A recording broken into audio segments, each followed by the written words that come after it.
Hey there, gorgeous gays! Version 2 here with Drakengard! Last time, we beat the game! Yay! There's, like, so much more to do, though. We have a lot of characters to get. We have a lot of weapons to get. We have a lot of extra chapters and levels to also do, but depending on both other characters and also other levels. We got the happy end. Our pet dragon died, our sister died, our sister's fiance died, and the world only mostly ended. Good ending. Hopefully the future ones don't get even more tragic than that. So we're gonna see what we do. We're gonna see what we need to do. I am stumbling around on various wikis here. I'm stumbling around into various wikis and getting very confused. So we're gonna go in the story and we're gonna try and do some stuff. We have a whole bunch of chapters. We have like a lot of chapters that are here. Wait, so this thing said chapter 12.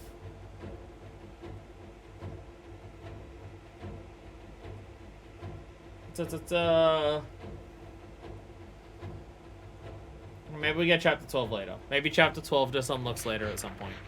Maybe chapter 12 just unlocks later at some point. I don't know. I don't know. But either way, we're going to start by just stumbling around. So we got extra characters in chapters 2. We got Leonard here. In chapter 3, we also got another character. We got Ariok in here, which is some of these other missions that we see here. See? Ariok lives. She lived. We have another character to get. In chapter 4, we have Sia to get. Which we have to do for chapter, this. Whispering words of love. A mother dies and leaves behind a small child. The child holds the left side in his heart as he stands to follow the road. Oh, apparently we can't just do that. Oh. Apparently we can just do this. It's all right. It's all right. It will be better soon. Apparently we already had this unlocked. No. No. You can't die now. Siri. Siri. I just wrote it. Siri. Sup, Marlon? Hi. Oh, I love only you.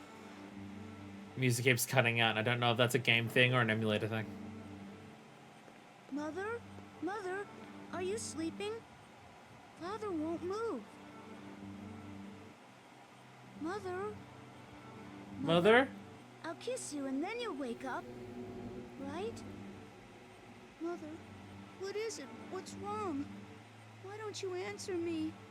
Wake up. Please, wake up. Stream is starting with parental death. Hell yeah. You loved just me, didn't you? Just me. Only me. Only me.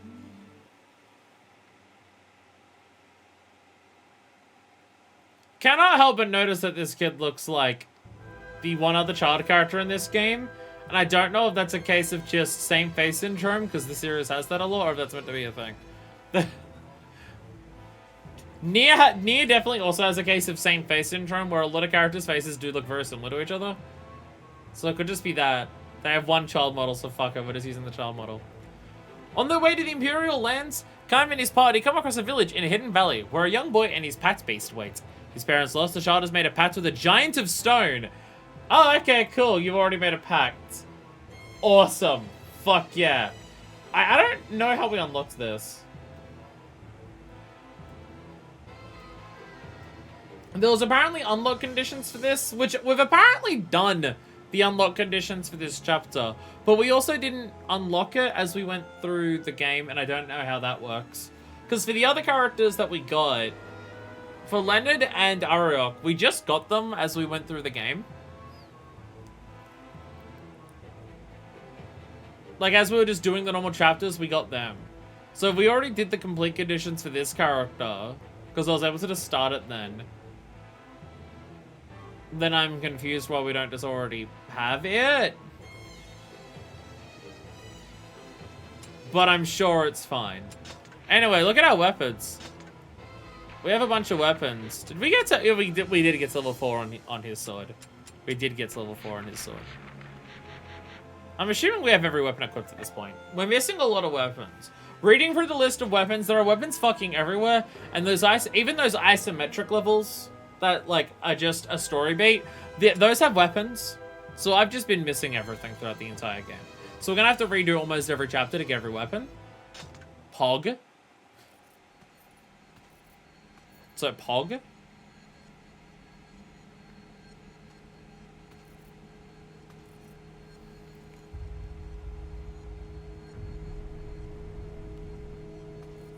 I believe was this the chapter where I just decided to start cheating? I think it was. I think this is the level where I think this is the chapter the last time that I decided to start cheating. Look at his smiley face! Left in our village. Mother and father aren't even here. The giant had a smiley face! Golem, it was you who led us here. To go smiley face! You'll go to the place where the cult is? Take me too. They took my sister. Golem, you made a pact with this child? Golem, that's fucked up.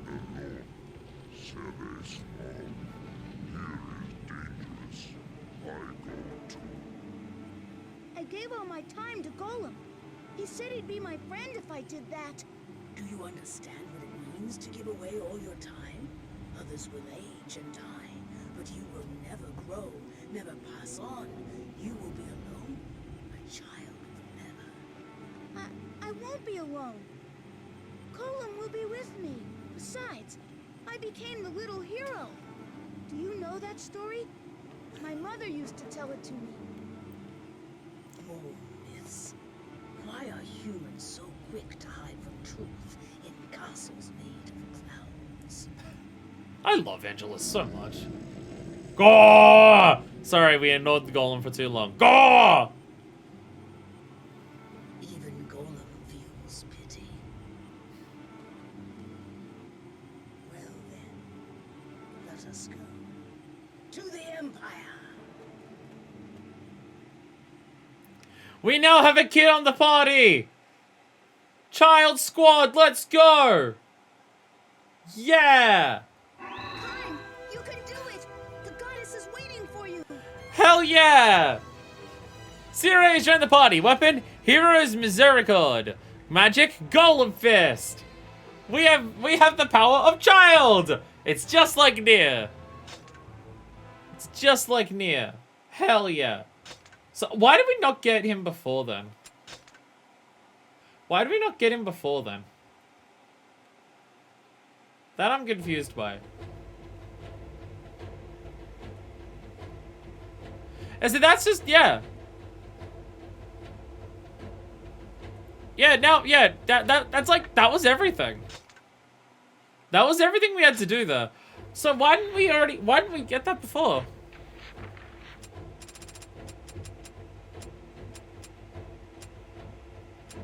Why didn't we already have that? I'm confused. I'm confused. I'm slightly confused. Because I figured, like, because the other characters, it just automatically went into their thing when we had access to them. Like, we got Ariok, and we just naturally did the stuff to unlock Ariok as it happens during the chapter. Where for Leonard, it just went as well.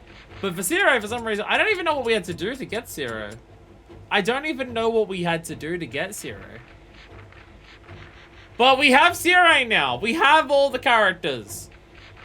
Pog! Us having to do that was actually super easy. So we have alternate endings, which we're not going to work on immediately. Get Leonard and Ariel, complete chapter 4, return to chapter 4 to do verse X, and then complete verse X to 12, then go back to chapter 4, verse 6, which lets you get them. But I didn't have to go back to 6. Verse 6 is Seer's sister.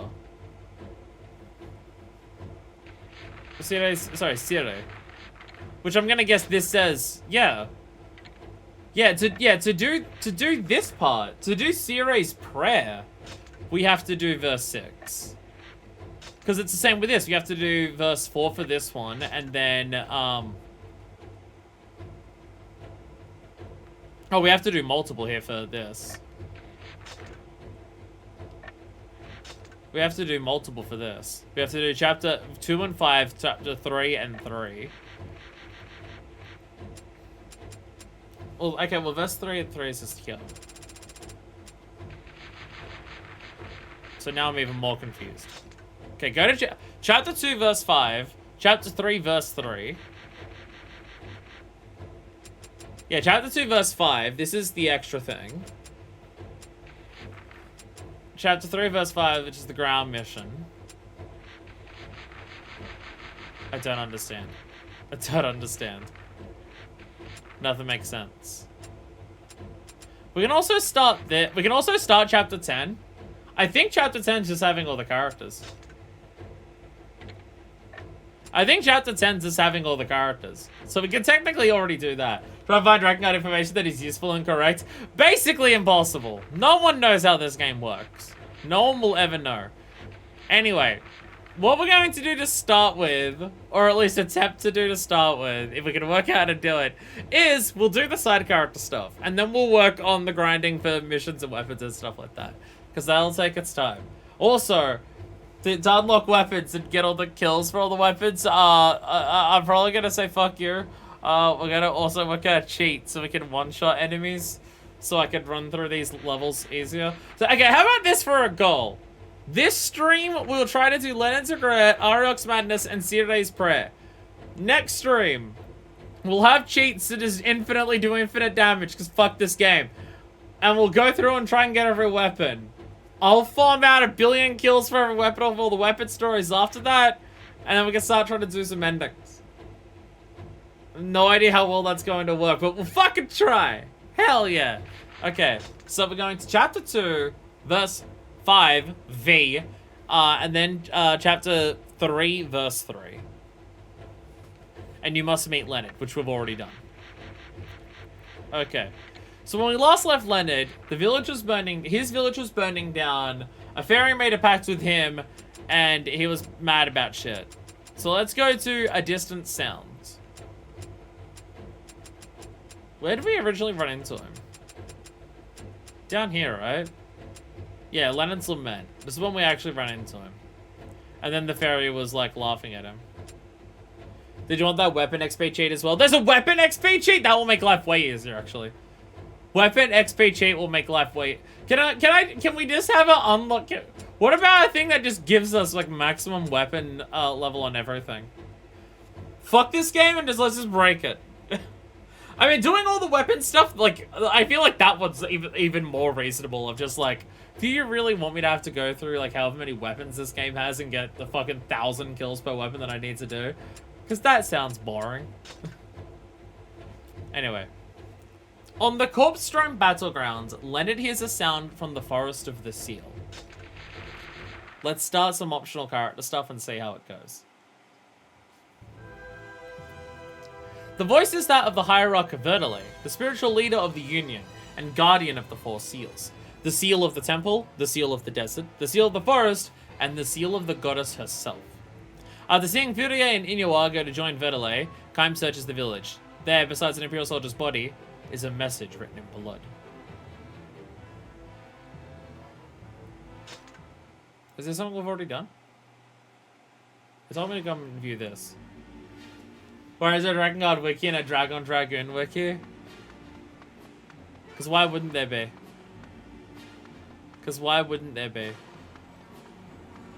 Apparently in huts there can be weapons that are destroyed. So, see? Is that a weapon? I think that's a like, there's weapons in this. So we've already done this. We've already done this? So am I coming back here? I do not understand what the game wants from me here.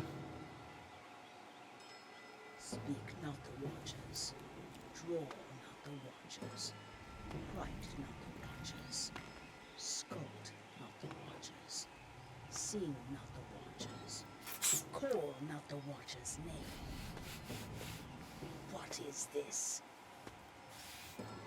Oh, does this change so Leonard's now here?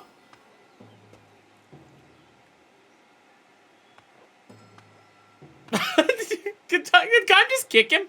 I can see it. Okay. The forest. A flame. So when you have a character and you go back to these, it like changes how it works. Okay.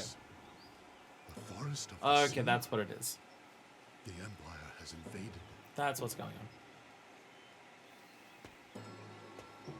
What shall we do?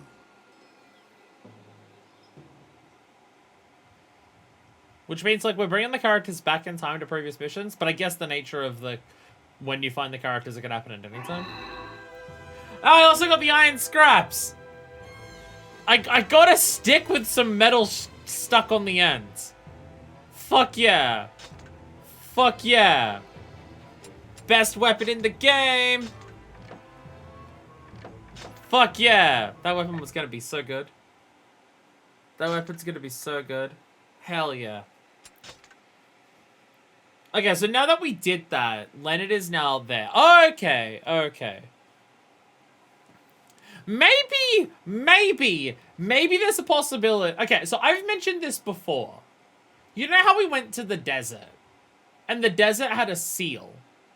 Not a weapon with special name, it's just literal iron scraps. You know how we went to the desert, and at the desert there was a seal. And we stopped this seal from breaking and like we fucked up, right? Remember how that happened? And then the next chapter we just found out all the other seals had immediately broken. And I said that that was weird. Like, we went to one spot to try and stop it, then we went to another place, and by the time we were done in that next place, the other 3 had just been broken while we were gone. Maybe these 3 characters will take us to those areas where the other seals are.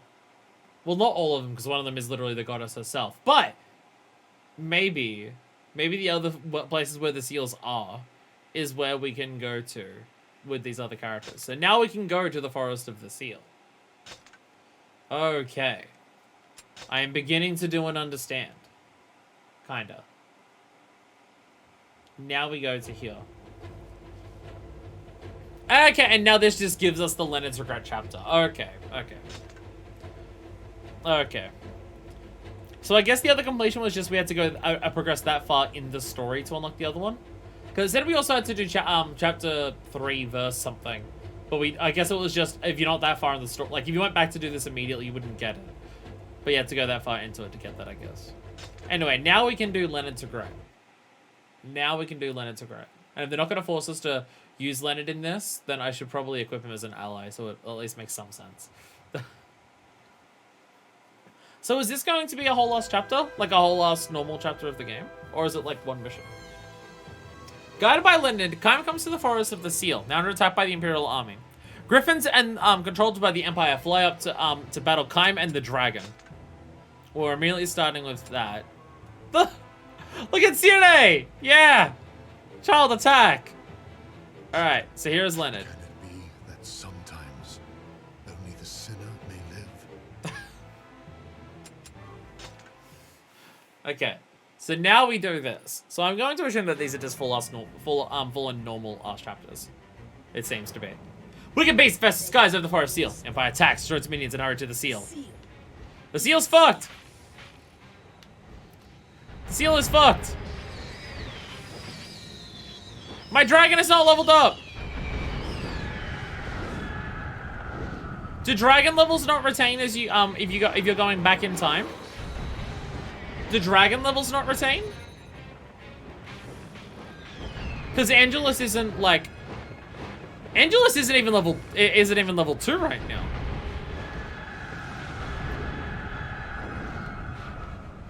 Angelus isn't even level 2 right now. That's the wrong button. I forgot which button was the home on to the nearest thing. It's R2. Alright. Away we go. So dragon levels may not retain? I mean, we definitely saved after the last thing, because we have all the chapters. So we definitely, like, saved it and everything. The game auto-saves. Actually, no, it doesn't, but we should chase off that. You must We have to remember to do lock-ons more, because we don't have as many shots. God damn it. Now we have to listen to Vertile talk to other people just being like, stop being sad. Oh no, I'm panicking. Oh god! Oh god! Magic! Loud! Loud sounds. You know what I should be doing? So we don't have to redo these character chapters, I should probably be looking at weapons for these chapters. Dragon levels of self-progression locked. Boo! By the way, Val, I'm glad you could join us for one of these. Especially considering today's was relatively impromptu because I didn't have a schedule for this week. Well, I had a schedule, and then I got fucked in the ass. So, I hope I'm not completely and utterly decimating your sleep schedule for you to be here today.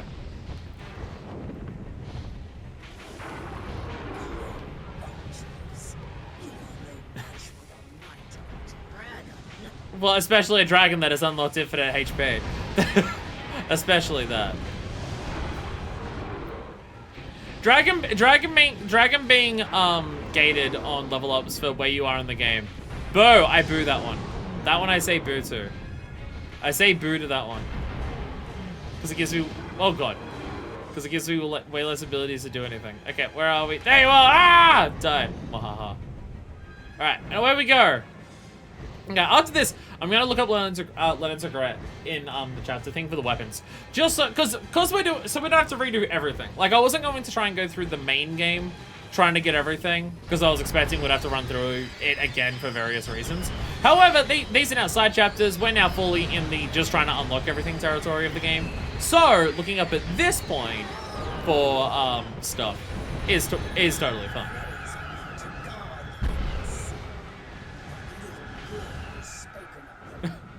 Fairies are meant to guard this place, but they're also shitheads, so, you know, you take what you get. It's still safe. Until it... well, we know it breaks, but we'll try our best. We will try our best.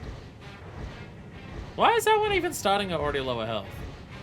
Oi, why is your health already lowered? Who's hitting you? Who hurt you? Oh, it was me. Ow. Ow. Oh god, oh god. Everything's in my face! Everything's in my face. Ah! Die! Fine boom! Ah! Ah!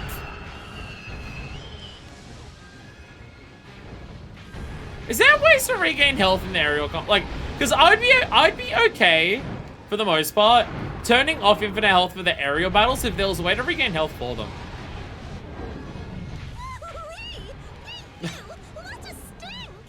Alright, well there's the fairy. There's Leonard's fairy. Well, I'm assuming Leonard's. Or maybe it's just one of the general fairies there, not specifically Leonard's. Because I do really like the control, like... That smell. Vibe boom. Forest. The forest is burning. Vibe boom is great. So that's the thing, like, the ground combat... The forest of the seal is under attack. The ground combat missions... I have my issues with, right? Like, I have my big issues with the ground combat in this game. Not in terms of how your character controls necessarily, but, like, sheer length. Missions are way too long, way too many commanders to kill and everything like that. And, if you die, you reset to the very beginning of that. And also, enemy design punishes you for ever experimenting with weapons. Like, I have all of those issues with the ground design. But how your character controls is totally serviceable. It's not good, but it's totally serviceable. I like the aerial combat in this game. I really like how your character controls the aerial combat. Like, I think it's really cool. It doesn't feel like it doesn't, like, it feels like I'm controlling a dragon and darting around and trying to do all this cool shit. And again, it's Panzer Dragoon. It's Panzer Dragoon. I like the aerial combat in this game. But there are so many enemies and they do so much damage that I'm worried I just die. Which, dying and resetting for the aerial combat missions is nowhere near as bad because they're nowhere near as long. But fuck me, it's hard. I think it was originally planned to be old aerial missions. Icy Warriors was just getting bigger around the time. And so they decided to make the game worse. Awesome. Fuck yeah. Alright, I have a weapon list.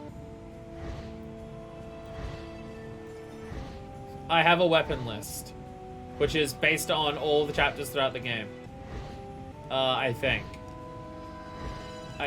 it's based on that. I think it is. I'm not 100% sure. I think so. Is it?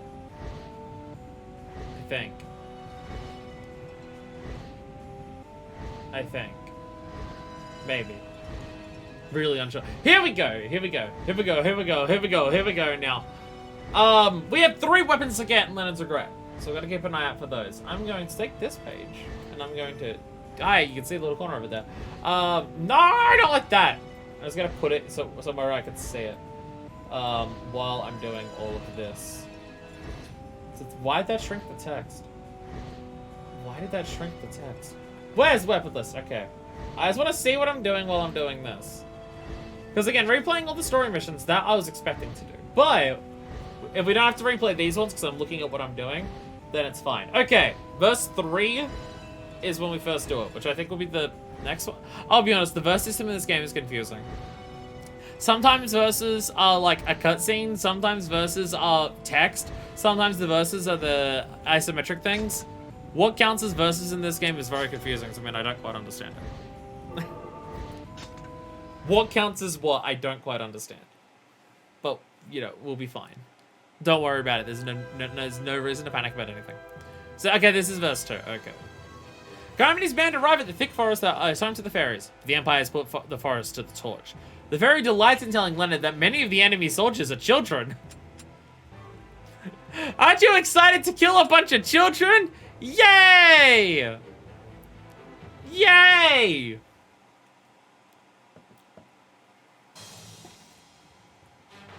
Oh shit, it's one of these. But there's no weapon in this one, we already know that. Run! Weapon, code maxes, weapon XP, but each weapon gets only gain 1 level per mission. I mean, that's fine. That's fine. That means I can get like 8 levels per thing. I'll do that grinding off camera. Our forest is burning! Our forest is burning! All because useless humans come trooping over the land! Awful, smelly, awful creatures! We must do something. Hark you, hark! Look in the shadows of the trees. The ones hiding away are probably fine. This, that, what, which? The shadows of the trees. Look closely, Leonard. Look closely. Fairy, isn't this your forest? Why do you care? Why do you not seem to give a shit about it burning down? It smells fishy. What will you do? What will you do? Doesn't it feel dangerous? Isn't this your forest burning down? Why don't you care? Why don't you care? Just young conscripts. Right. Young soldiers right out of training, gutted like fish. If the garrison is here, then the prisoners should be too. Faye, am I right? It's your own forest. Surely you'd care about that. Surely you'd care about that. Massive Imperial army has entered the forest. Must be beaten quickly before it reaches the seal.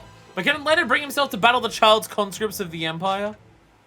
Hey, Leonard will be fine. He'll be fine. Murder the children. They're being shot at by arrows before I've even started. Alright. How terrible. Oh, yeah! I love being able to see what's happening. Alright. Eyed scraps. Young conscripts of the Imperial army are burning the forest of the seal. Show them no mercy! I cannot fly in this narrow place. Now go on foot.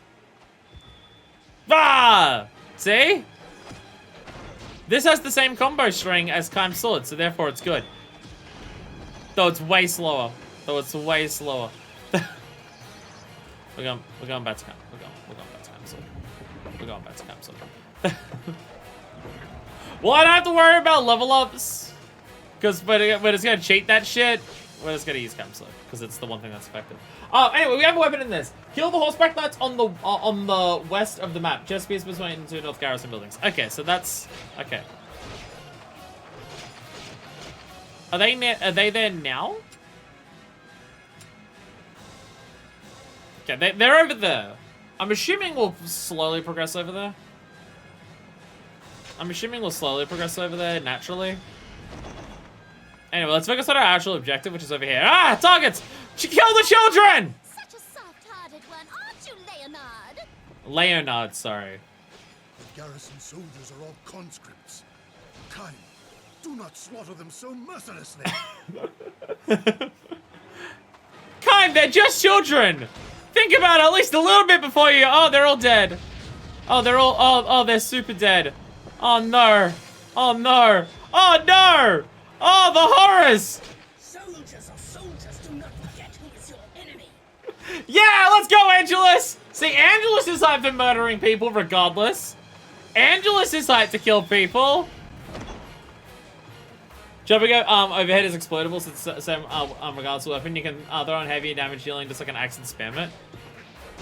There's a jumping overhead. Oh, there is too. Huh. It seems terrible. I think he's the kind of person to care about killing kids. He really isn't, no. I'll be honest, this seems terrible. This seems like it sucks ass. They are so powerless. Yet your sword spares none. Your heart is black. Time to my division told me to kill them. Please help us. Oh no! The kids are dying! Boy on conscripts, together they fight as beasts, though young. They are dangerous tools to the Empire. Leonard, don't you want Leonard? Get in on this shit! How do I switch to Leonard? How do I switch to Leonard? It's not satisfying. It didn't seem useful. It was also my thing. How do I get out the other character again? Oh, how do I do that? I've already forgotten. How do I switch characters? I don't remember. I'm pressing every button and none of it's working. I am already Circle, there it where is. this body drops and rots. It's circle. Murder the children, Leonard! Yeah! Get on that, Leonard! Kill the children! Yeah! Fuck yeah! Child murder pog! I've taken the story very seriously. I've taken the story very seriously, don't worry. Just kill them. They're just like lambs to the slaughter. Ah! Kill them with magics! Ah! See, he's hyped about it. Leonard's still hyped about the child murder. Leonard's still hyped about the child murder. More conscript soldiers have been found. Spare none who befell the sacred ground of the forest seal. Someone help me. We've done no wrong. So you were scripted into the villain's army, so therefore you must die. That's how this works. Shame Mario gets to miss the party. She would have been so hyped about it. But canonically we haven't met you yet, I guess. Ah! Murder every child. It's not even that we're like killing children. It's the fact that we're only killing the children right now. This is exclusively a child's murder party right now. Like, all of the other soldiers are there. Our only targets are the children, though. Like, all the adults are running away and we're allowed to let them live. I cannot raise my weapon against such children. Leonard, you've already killed like 6 of them. Leonard, you already killed like 6. Did you forget? Did you forget how you murdered them? How could you forget? They started screaming at you to help them because they've done nothing wrong. How could you forget? We'll go to the to the right. Span not one Imperial Jackal. Return them all to hell. I don't want to die. Okay, I'm now worried that this mission is just going to end before we go over to the west side of the map because we're not traveling anywhere else. I'm just gonna run over here just to make sure we get the weapon. We can run back. I'm just gonna go, I'm just gonna go this way to make sure we get the weapon now, in case we don't go over here during the mission naturally. Because it's possible we won't go over here until one of the later verses. But we have to do this now for the weapon. So we're gonna run over here now to get it. So yeah, there's yeah, horseback knights on the west of the map, and the chess is between the northern garrisons. Child conscripts, please show them mercy. You say that a lot. You tell me to show them mercy a lot. I'm not going to. They're all going to. Every one of them must die. Ah! I'm going to the west side, right? I'm assuming, yeah, I'm assuming the direction that the map faces, like when it looks right way up, is north. Okay. I just had to check that in case. It could so easily be that is somehow south. It could have easily happened. I did have to double check. Just to make sure. Now, will we have to run over here naturally during this verse? Maybe. I don't know. But we save more time if we get it now and we don't have to come back. Oh, there we go. See, these are the ones we're going to kill. Ow. Show like one mercy if he's letting it traumatize the kid. So, we'll traumatize one of the... We'll let one child off with just being traumatized. As opposed to dying. Yeah, just for him will be nice. Leonard, do you wish to die? Stop shooting me. Ah. The fuck yeah. Did that kill you? Oh, wow. Okay. Okay. Down further. Okay. Run! Run! Okay, you're not horse ones. Are you on a horse? I hear a horse! I can literally hear the horse. Yay! Yay! Yay! Okay, where did it appear? Between the two northern garrison buildings. Like, are there garrison buildings over here? Or is that like back where I started? It doesn't show on the map. And it only shows buildings over there. I'm assuming this is back where I started. The thing just says Northern Garrison Buildings. But that thing did say they're like the conscripts headquarters. And the conscripts are the ones over here. So, over here, I guess? I'm going back this way? So this is why we need a guide to unlock all the weapons. If we actually end the mission before we go over to the side of the map, this is why we need that. Empire's puppets. The Empire brings hell to earth. This is why we definitely need a guide to find all the weapons. Because why would you go... The only way you would find the weapons on your own is to go to every map and kill every enemy before moving on. And I bet some of them are time-based, so even that wouldn't work.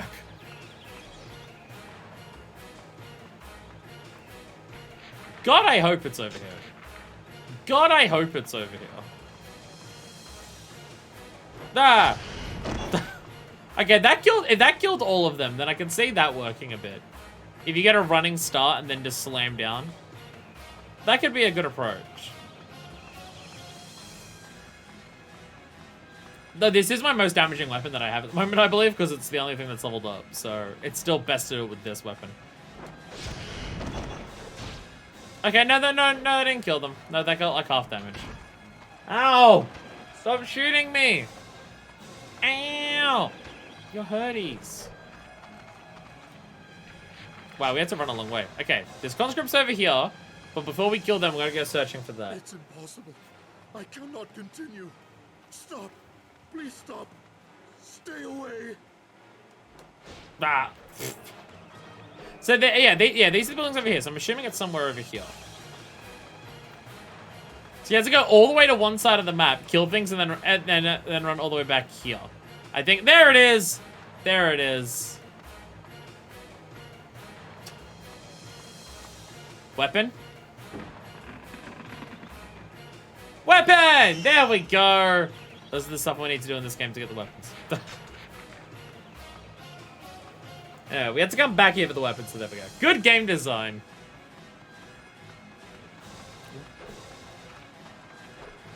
Again, I can understand the idea of like, oh, the game is intentionally like designed to like make you feel bad or to do bad things or to like so you don't feel good about doing the various things. I get that concept. I just don't think the game even does that concept well.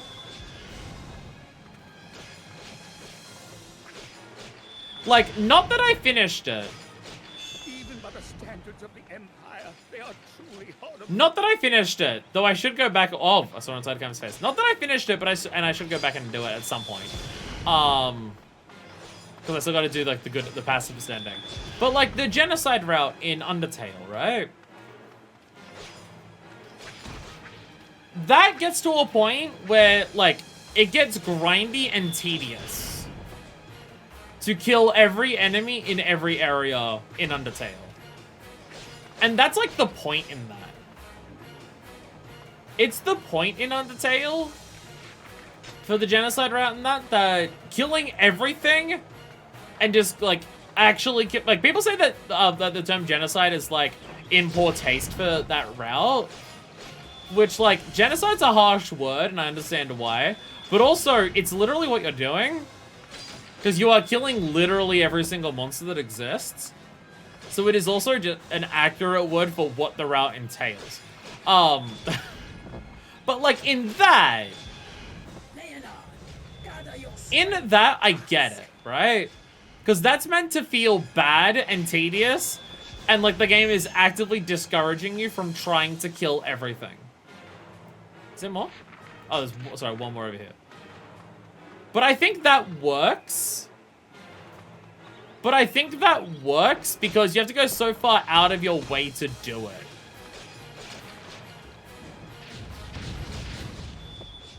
Okay, yeah, no, yeah. Okay. So, to confirm, yes. Those 3 horse enemies on the one side of the map, you would never see normally while playing this. So, yes. So, yes. You do have to run all the way over there to kill things, to run all the way back. To do that. That is actually what they do. They also don't want you to accidentally do it when playing normally. Yeah. Like, I get why that feels bad and why that feels tedious. And I think it works. Killing shouldn't feel good, but video games should. I mean, I think it's fine for a video game to not feel good while doing it if it's making a point. I just don't think it feels like that in this either. I mean, I think a big part of it is the fact that it's war. I think a big part of it is the fact that it's war. Like, Kaim is murder hungry. Kaim just wants to kill absolutely everything. And the characters will constantly make points of, Kaim, you're killing everything! Are you just a menace of blood and want to kill everything?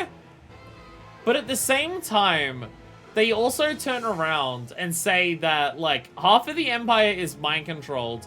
Half of them, like, aren't even human and seemingly can't even feel anything, or at least they try to justify it as that. And also, the Empire's goals are to bring about the literal end of the world. So they have your character just be like, Kaim, how could you kill everyone and everything on the battlefields of war, Kaim? The very next breath, the Empire is the most evil thing to ever exist, and they're going to kill literally the whole world if their plan goes through. And it's just... they're the ones telling you to do it. You can have a game tell you to do something, and you're meant to reflect on that.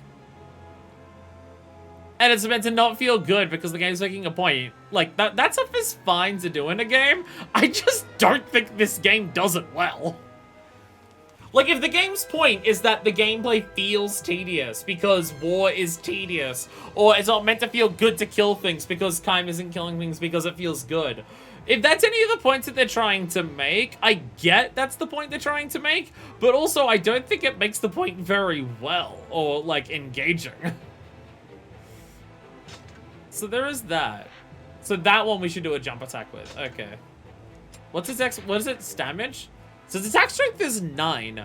I would need to level this up. I would need to level this up a lot. The War's God Shield lasts for 10 seconds and damages the enemy by 1/3. 1/3 of what, video game? Damages the enemy by 1/3 of what? I feel like that explanation may have gotten somewhat lost in translation. Like, not that I've played it or I'm super familiar with it. Oh, cutscene. I'll talk about it afterwards. 1/3 of their bank account. I could do with that. I could use some money to buy some jackets. Hey, what'll you do about the bodies? Stab them again? I shall give them a burial. You have time for such luxuries? Well, do you? Do you? Do you? One of them's still alive. Please help me. I'm afraid. Peace now. It is all over. Oh! Oh! Oh! This fairy's an asshole. Pity for the enemy. Can't start wavering now. He is just like my brother. His voice. Leonard, what are you doing?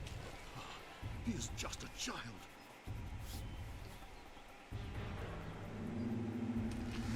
Oh shit! Skeleton warriors! What? You fool! A masterpiece of a fool. See, the children are evil! Yeah! Just a regular, ordinary child! Yay! I shall make them regret such a cowardly attack. Skeleton ghosts! Okay. The chest will be near some stairs on the left side. I need to expand my thing over so I can actually see it a little bit more. Chest will be some stairs over on the left side. Okay. Go to left. Skeleton! Oh, right there. Huh. Pog! Weapon. Pog. But yeah, I'm not super familiar with the game. I've not played it. I've not seen, like, a big thing of it. I've seen that H-Bomb's done a video on it, but I've not, like, watched it in a really long time. I don't even know if I watched the whole thing. But, oh, wow. Wow, okay, good thing I got the weapon really quickly, because there was, like, 3 enemies to kill. Skull's Feast. We have a new weapon. That is not what That is not the weapon that it says I get here.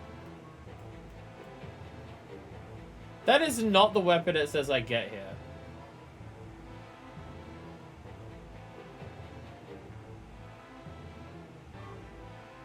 Skull's Face is literally not a weapon on this list. So I feel like there's also different versions of the game that have different names for the weapons. Which is gonna make trying to find out which one's which so easy! So easy! This weapon is apparently Demon's Bane? So the last one, Carry-On Maker. I think that was called the right thing. Right? The mace? Yeah, Carry-On Maker was accurate. That weapon says on here it's Demon Bane, not Skull's Feast.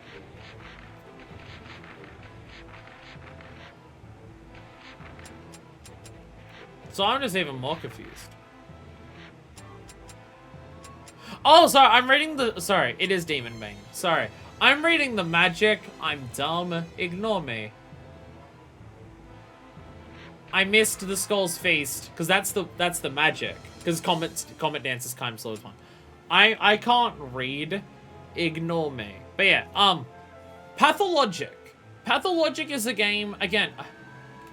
I'm not, like, part of me says that I haven't seen H-Bomb's video on it, but then part of me says that I have seen it. Because I always think of because the one thing that I can think of from H-Bomb's video on Pathologic is, Go Onion!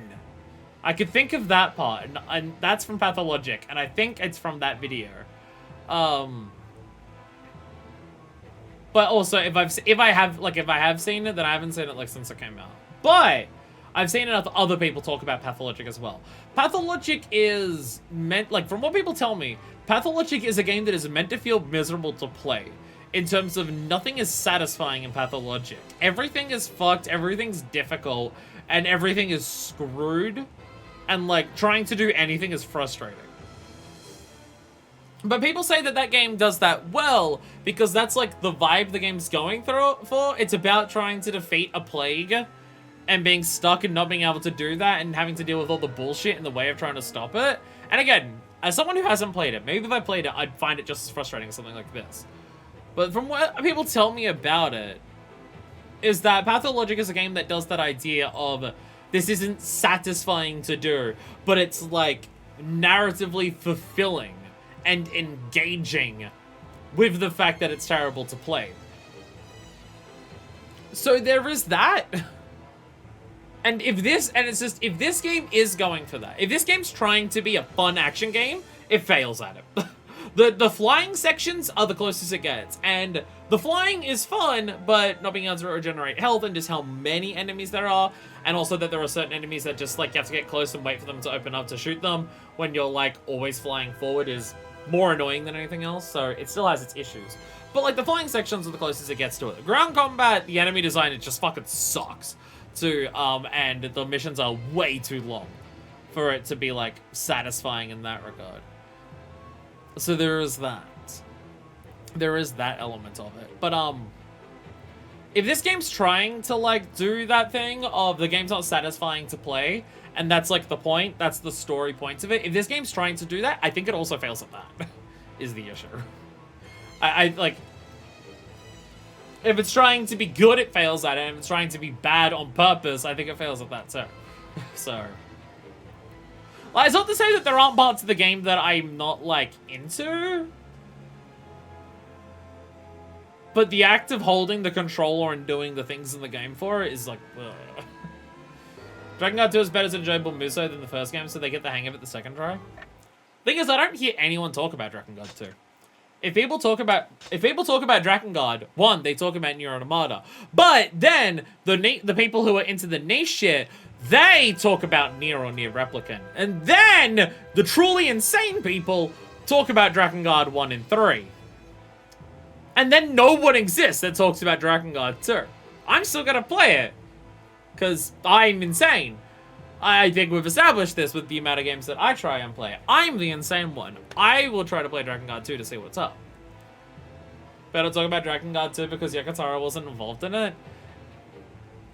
I mean, from my understanding, Yoko Taro is the one who turned this game into being a way darker tone than what it would have been. When Yoko Taro got on board on this game, he was the one who turned it into the much darker tone for it. I believe there is that. But also, I think people shouldn't just assume that one person is responsible for everything that they like about a game, and if that person isn't involved, then therefore the game sucks. I think that is also true. I mean, sometimes one person can come on board, and their help can definitely turn a lot of things around, and you can definitely see where that one person's influence, like, shines in a lot of ways, but they also, people don't make games alone. So, there is that. There is also that. Leonard's misplaced kindness almost cost them their lives, and the dragon rebukes him angrily. There's no time for regret as the Empire masses in the sky above. Kaim takes to the air to defeat the Imperial enemy and protect the seal. So we are protecting the other seals. So these are chapters that are meant to be in between the other ones, like during the story of the game. Because we're protecting the other seals. We're gonna fail at all of them. Wingmans have been drawn to the fighting ground in the garrison. Scatter them and hurry to the seal. Ah! Ah!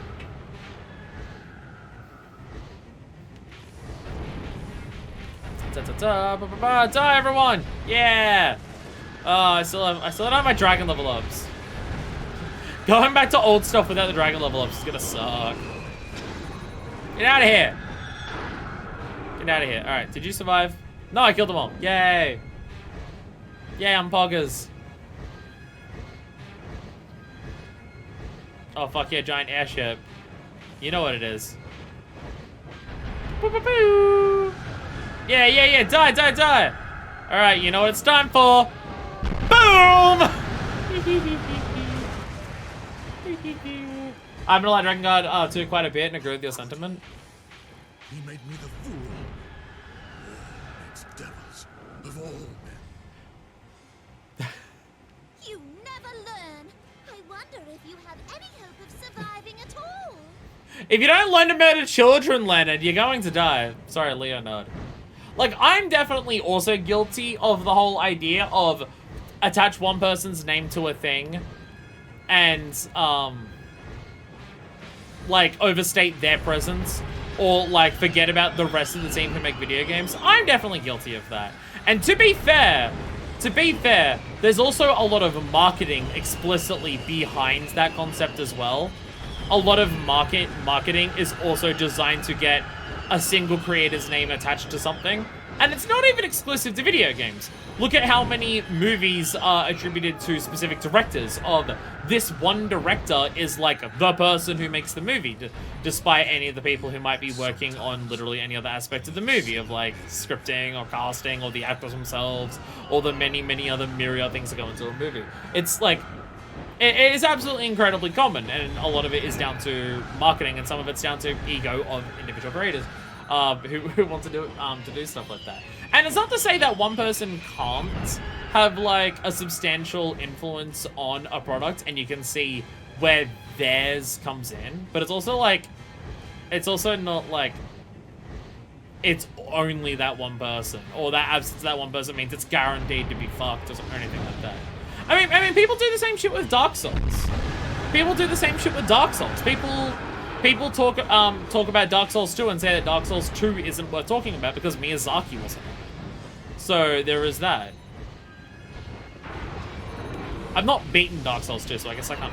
Dark Souls 2 is like one of the few that I haven't beaten. I've beaten 1, 3, and Bloodborne, where I've done like a quarter of 2. Say what you want. 2 may have also been the first one I played. I think 2 was the first one I played. I'm not actually sure of that. My brain's saying yes, but I could easily be wrong. I could easily be wrong.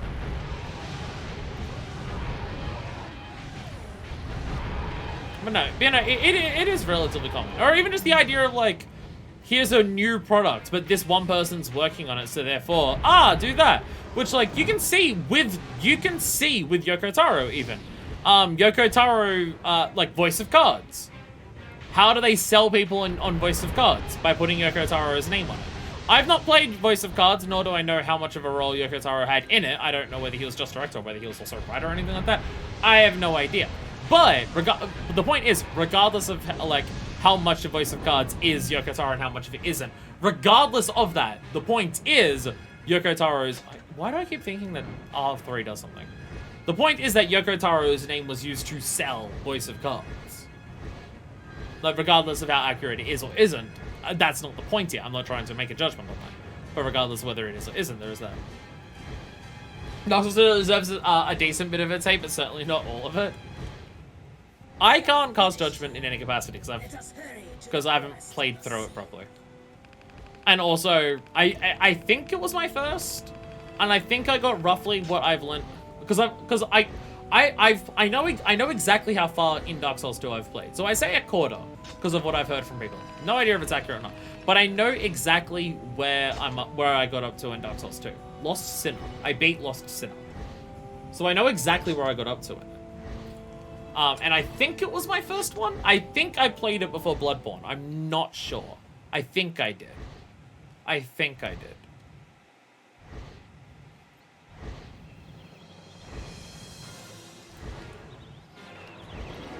But yeah, I can't. Oh yeah, right. We can't do the air stuff. Cannot take us further. You must go on alone. I did my little jumpy kicks. Heavy cavalry gathering to join forces with the garrison. Kill them and drive the Empire away. Within the forest, protected by the fairies. Find it. So I need to level this up. Empire does. Ow! I need to level this up before it's useful. We're gonna level up before it's useful. Anyway, verse 6, there should be a thing here. Kill all the youths in the map. They're at the starting point, the beginning of the central valley, the end of the central area. The chest appears on the western side of the map in the large area. Oh, okay, literally just kill all the children. Kill the children, murder all the younglings.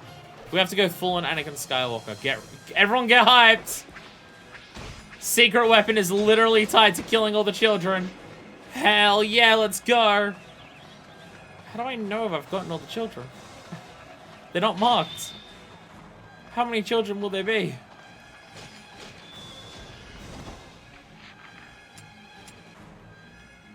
Oh, okay, I have to go to the west side of that. That's where I'm killing everything. Okay, so there's... Okay, it doesn't say... Because the thing here doesn't say all that. The starting point, the beginning of Central Valley, and the end of this... and the end of the Central Valley. Okay. You killed the child! Great job! Awesome work! You did so good. Just doing this now. Was there a touch skull the first thing which I had received? It will receive more warmly, so I can't attest fully either. So I own Scholar of the First Sin, and my intention was to play through Scholar of the First Sin. I'm gonna be like, I'm gonna play through Scholar of the First Sin. I've heard Scholar of the First Sin be described way more as a New Game Plus, basically. Scholar of the First Sin apparently, like, redoes enemy designs and layouts. And, like, I'm just checking if there's a child around here. There is not. I've heard that Scholar of the First Sin, like, completely changes that shit. Which sounds like it should not be how I play through the game for the first time. But also, the only way that Dark Souls 2 has been ported to modern consoles is through Scholar of the First Sin. So there is that. For console, I think Dark Souls 2 is stuck on 7th gen. Is 7th? Is 7th? Is PS3 360 7th gen? People always use numbers for the gens, and I'm just like, I don't know what you mean by this. I've lost track of how many gens of games there are. Okay. I'm assuming this is just health. Just go check through all of this. None of you are children. Excuse me, are any of you children who would like to be murdered today? Okay. It's gonna be hard to tell if I've killed all the children. GameCube, Ocarina of Time being the Master Quest version. Isn't there an extra disc, though? Isn't there an extra disc for it? I mean, from what I've heard, Master Quest is a very good description of it. From what I've heard of Scholar of the First Sin, Master Quest is a very great descriptor. It's the Master Quest of Dark Souls 2. That's probably a more accurate way than saying New Game Plus. Than what I've heard. But wasn't it an extra disc for GameCube? It had like a separate disc, and that extra disc was Master Quest.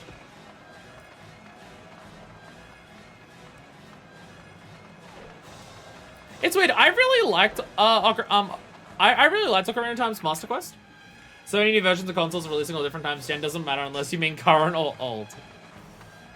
Yeah, I feel like trying to give numbers to gens now really doesn't make sense, considering Nintendo's fallen completely out of sync with Sony and Microsoft in terms of what gen is which. Like, even trying to say gen there doesn't work in that regard, because they're out of sync now. Okay, just go check all the enemies, see if there's any children. We're not on like a strict time limit, are we? No, we've got plenty of time. Sorry, we gotta say it like virtual. We got plenty of time. Dark Souls 5 is so good. Ow! Ow! Ow! Child! Child! Ah! Murder the children! Yeah! Pog! Fuck yeah! Do you reckon Twitch would get mad at me if we made child murder emotes? Do you reckon Twitch would get mad if we made child murder emotes? Just like, get the head model of this child's character that we're killing here, and just like, when they're mid-death, just the look on their faces, and we just make that an emote. Do you reckon Twitch would get mad? Do you reckon Twitch would get mad? Also, I can't believe it. The one stream where we're going out of our way to kill as many children as we possibly can, and doing all of that. The one stream where we're doing that, and Hannibal's not here for it. God. Half tempted to DM them on Twitter and just be like, hey, I'm doing a stream where I'm specifically murdering children. Do you want to join in?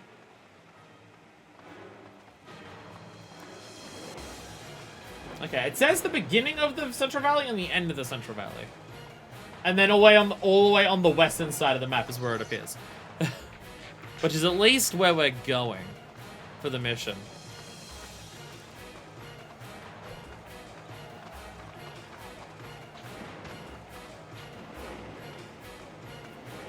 I'm trying to think about Nier. I'm trying to remember what it's like to get every weapon in Nier. I'm trying to think of because upgrading every weapon in Nier is fucked. Upgrading every weapon in Nier is probably more fucked than upgrading every weapon in this game, honestly. Upgrading every weapon in Nier is trash, and the reason why I didn't finish that LP. Child! Child for murdering! Murder the child! Yeah, child murdering votes, I see them! Pog! Pog! Child murder pog. But, what was I saying? Oh yeah, the weapon upgrades. Upgrading every weapon in Nier is god-awful and why I didn't finish that LP. But I can't remember what getting every weapon was like. I can't remember how much of a pain in the ass that is. I can't remember how much of it is like time limits where you gotta run around, how much of it is you gotta buy things specifically. I know missing every side quest is a thing that that game does with the way New Game Plus works, is you can only play the second half of the game in New Game Plus. But I don't think weapons will find that. But side quests you could miss. I think. But I can't remember. A lot of them were some of them were side quests, some of them were just like finding them in normal levels, some of them were just buying them. I can't remember how much of a pain in the ass getting the weapons was. People point to enemy placement level design being the main criticism of Dark Souls 2. Maybe there's a reason at least Call of this first sin got ported. Fair. I mean, fair.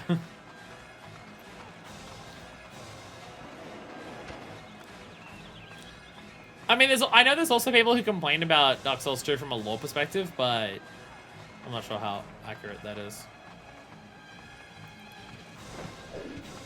Oh, and the one thing that people always say, where that one level isn't as dark as it should be. There's also that. There's one level and it's meant to be dark and it's not dark, and then people get mad about that. There is also that. That is also one of the criticisms about Dark Souls 2 that I also hear. Which I don't know how, again, don't know how accurate that is. I mean, this is coming from the slut who, like, as my fair share of criticisms of Bloodborne, and people praise that game infinitely, so there's that. Not to say that I don't like Bloodborne. I love Bloodborne. Okay, I didn't kill all the children. I have clearly missed a child somewhere. Unless the one red that's over here is a, no, I was about to say, unless the one red in here is a child, but it is not. It is probably the person on the ballista over here. It is the person on the ballista. All right. Okay, this is gonna suck. This is gonna suck. We just have to go around and try to find every person on the map and kill them to see which one is a kid. This might take a hot minute. We just have to kill we just have to kill everyone until all the kids are dead. Which with this game's draw distance is gonna be really easy. Gonna be so easy.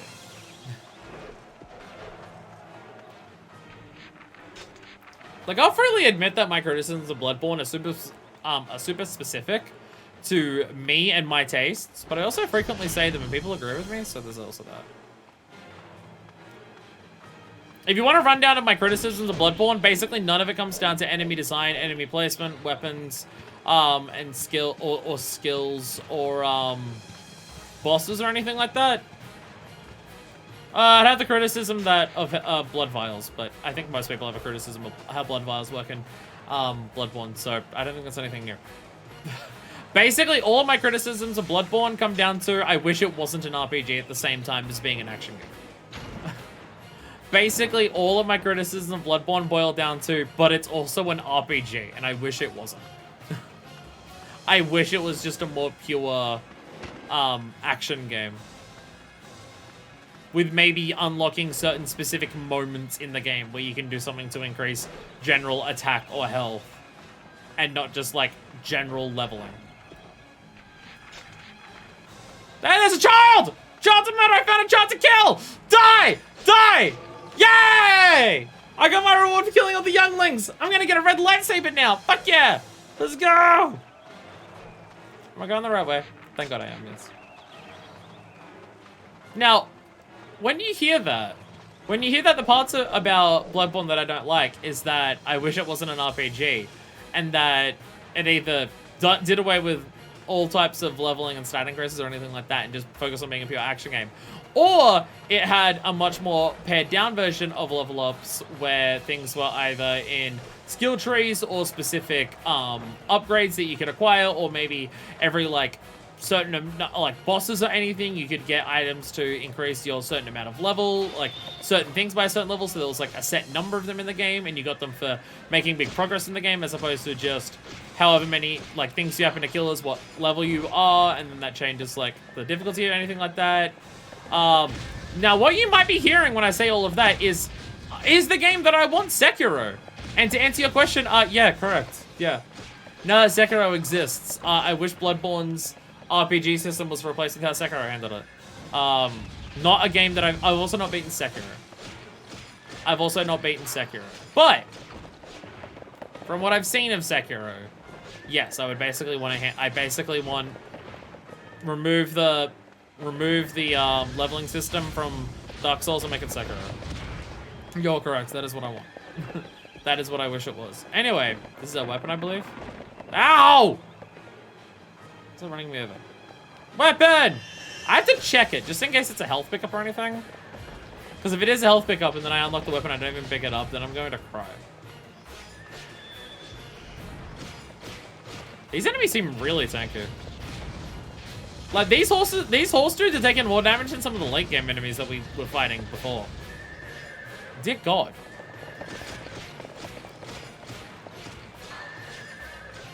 Ow! Stop it! Ow, stop it! So I feel about Nier, it'd be a damn sight better as a Souls experience if it wasn't a looter. That is also very commonly the criticism that I hear about Nier. That is also what I hear about Nier. I see people talk about Neo and how much they like it. I'm just like, damn, Neo is so fun. I enjoy it so much. Why is its gear system Borderlands? I hear the exact same thing about Nier. Which, from my understanding, Stranger of Paradise is also the same. Which isn't surprising because it's also made by Team Ninja. Though I have heard that how Stranger of Paradise handles that looter system in Stranger of Paradise is better than how Nier handles it. Not that it's not there, but like apparently there are systems in the game that automate it a lot easier. So trying to go through your pieces of gear and work shit out is kind of not a thing in that. And it's more so get a bunch of stuff, press the buttons in the game to tell you what's good, and everything else gets rid of there. Stranger of Paradise is spiritually Neo 3. I'm not surprised by this. I'm not at all surprised by this. I also haven't played Nier 1 or 2 though. So I also, you know, have a difference on that. There's a lot of games that I haven't played. It's almost like that's the gimmick of my channel. Almost like the gimmick of my channel is that despite me being such a capital G gamer, I am missing a lot of the gaming catalog. And there's a lot of games that you might love that I haven't played, and you can see me and live vicariously through me for experiencing it for the first time again. It's almost like that's like the premise of my channel or something. Not that that was the intentional premise of the channel, but it's become that. So, you know, there's that. So there is that. What was even the last game that I played on the channel that wasn't like a blind LP? What the fuck even was the last one? It can't be Paper Mario. It can't be that long ago, surely. But it fucking might be.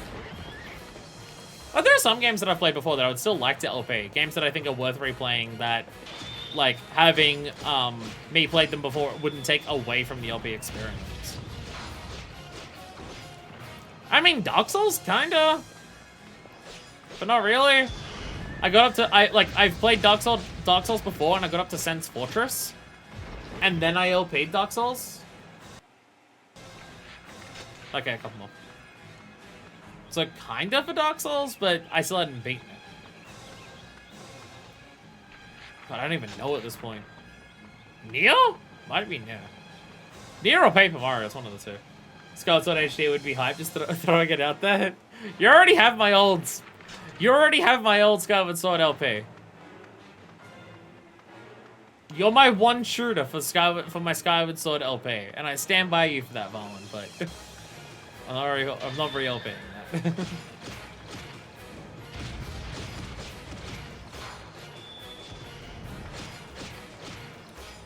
So like I wanna replay Thousand Year Door and Super Paper Mario, just because I love those games so immensely. But Thousand Year Door would also be an interesting one to go back to, because I don't think I've played Thousand Year Door since my original playthrough. I don't think I've played through that game since. Whereas Super Paper Mario I have. I think I've played through Super Paper Mario 3 times. And when I LP'd Paper Mario, that was either second or third time I had played through the game. Which was also even more confusing because Paper Mario, the first Paper Mario was the last one I played out of that trilogy. I played Thousand Year Door, then I played Super Paper Mario, and then after Super Paper Mario, I played the original Paper Mario. So there is also that. Ow! Ow. These dudes have so much health.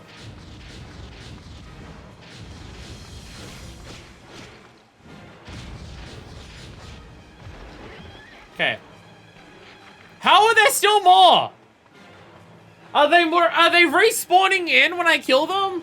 Are more of them appear? I swear I killed the 3 up here before. Are more appearing as I kill them? What is going on? Why aren't they dead yet? Gurg, arg.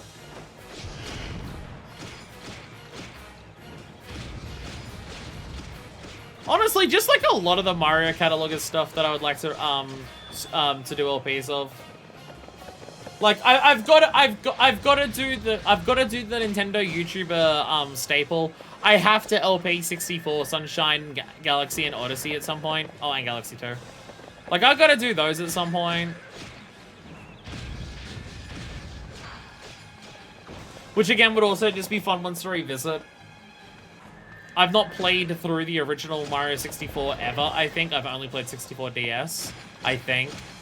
I always gotta add I think to sentences. Like, people normally add I think to sentences in, like, video essays because they're bad at writing essays. So they make YouTube videos instead.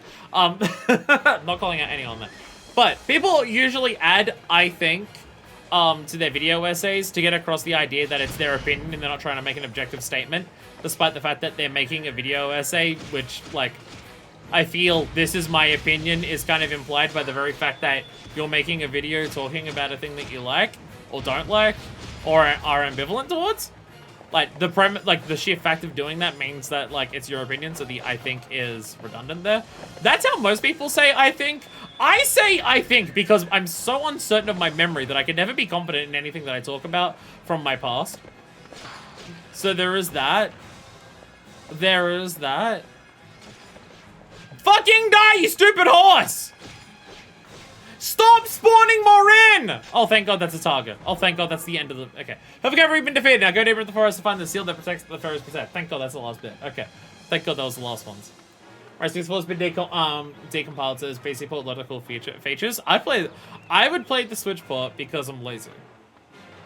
My PC's struggling to run this game with its amazing draw distance. My game's struggling to run this game while streaming at the same time. I don't want to do that for a 64 emulator. An emulator that's notoriously not great. Actually, I think because Mario 64 has been decompiled, I think it's straight up an EXE. I don't think it's a 64 emulator. I think it's straight up an EXE from memory. I think I remember talking about this before on the Discord. It's not emulated. It's an EXE.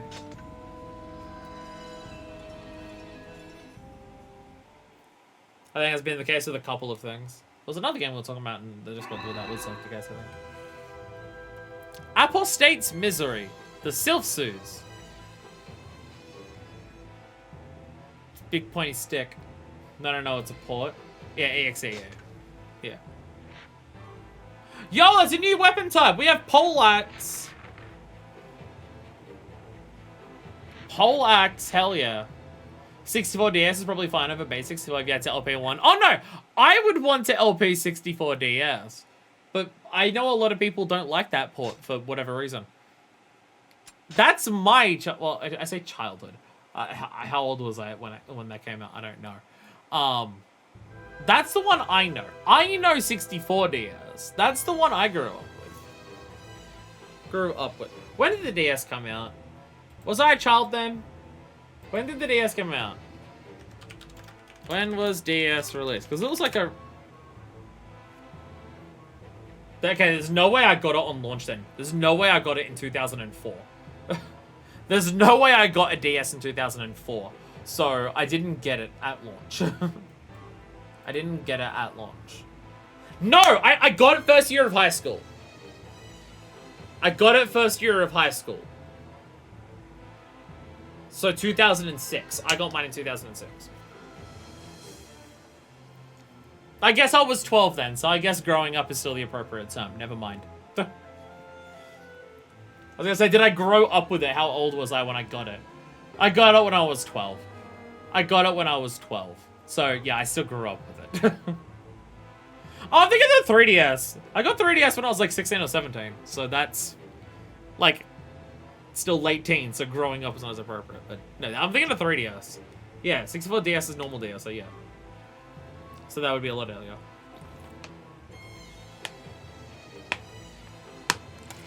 So yeah, I grew up with 64DS. So that's what my memory has for that.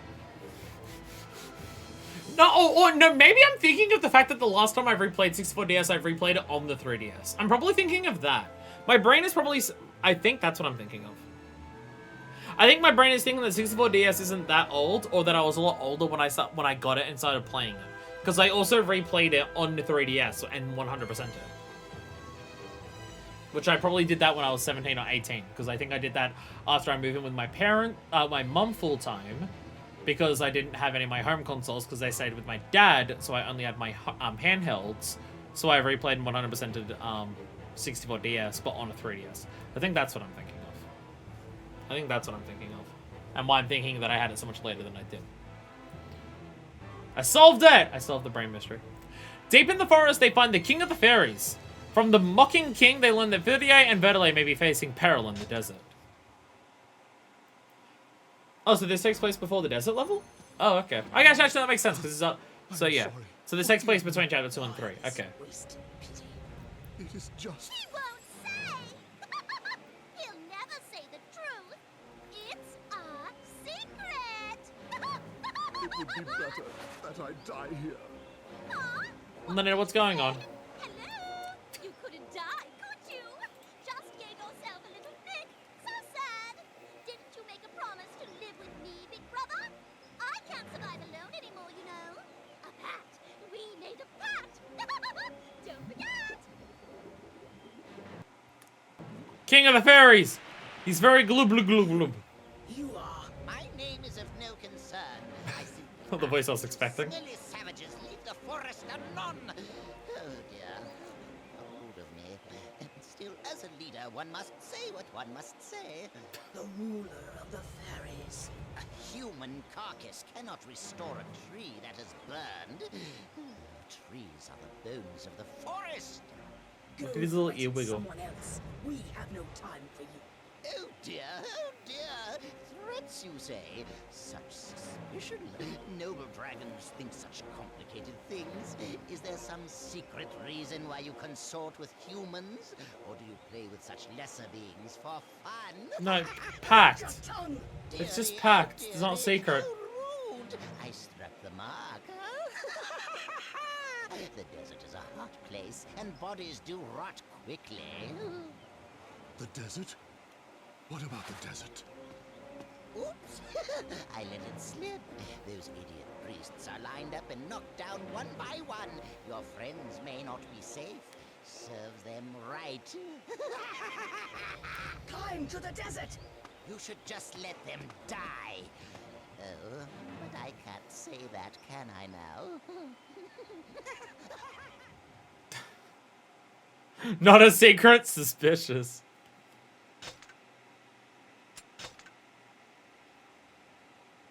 So that's... Is that the Leonard section done? Yeah. So that's like meant to take place before the desert. Because you go to the seal there and no, the hot forest is burned down, so it's fucked. Okay, so... Okay. So that chapter was Leonard's regret, right? This chapter was Leonard's regret.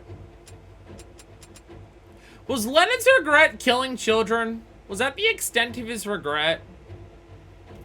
Is the extent of Leonard's regret just that he's sad that he had to murder a bunch of kids?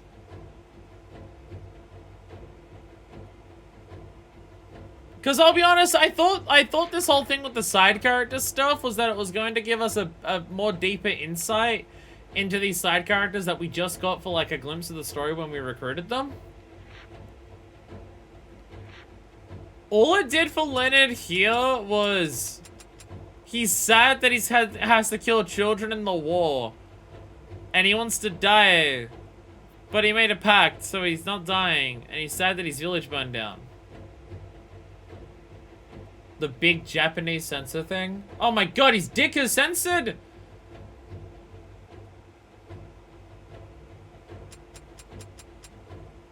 Yeah, what's meant to be here that isn't here? Oh! Oh! What?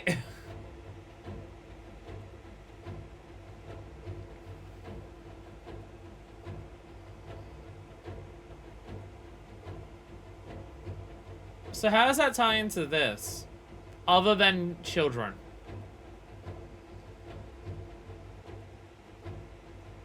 So how does that tie into this other than children?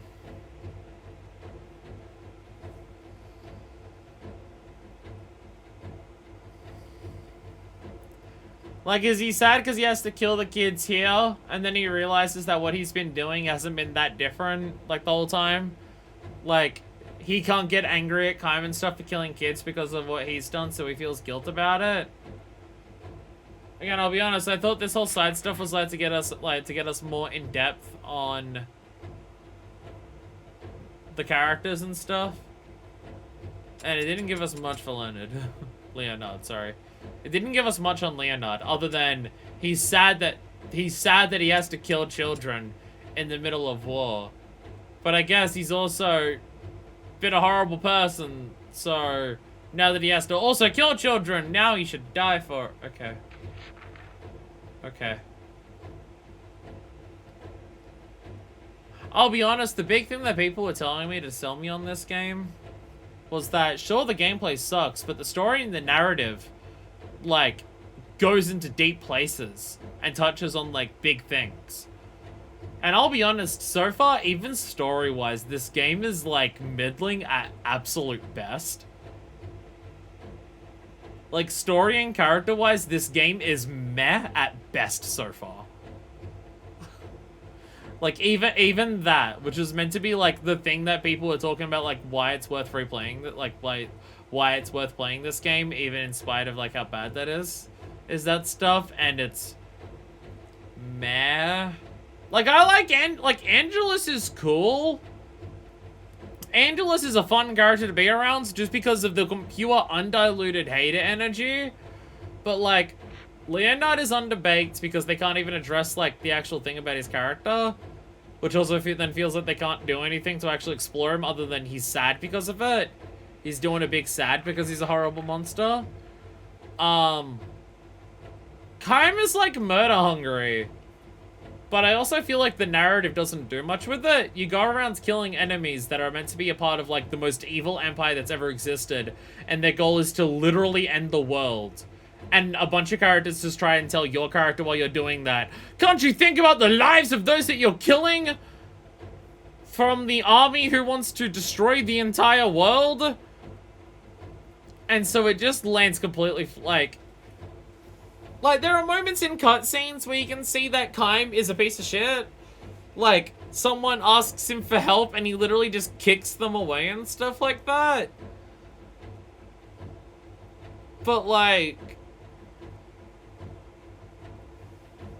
if Kaim's meant to be a reflection on the player for reveling in the violence, and to just be like, oh, but actually doing that makes you, like, a bad person, because look, Kaim is, like, a bad person because he wants to kill people so much, then, one, why do him and Angelus, like, love each other by the end?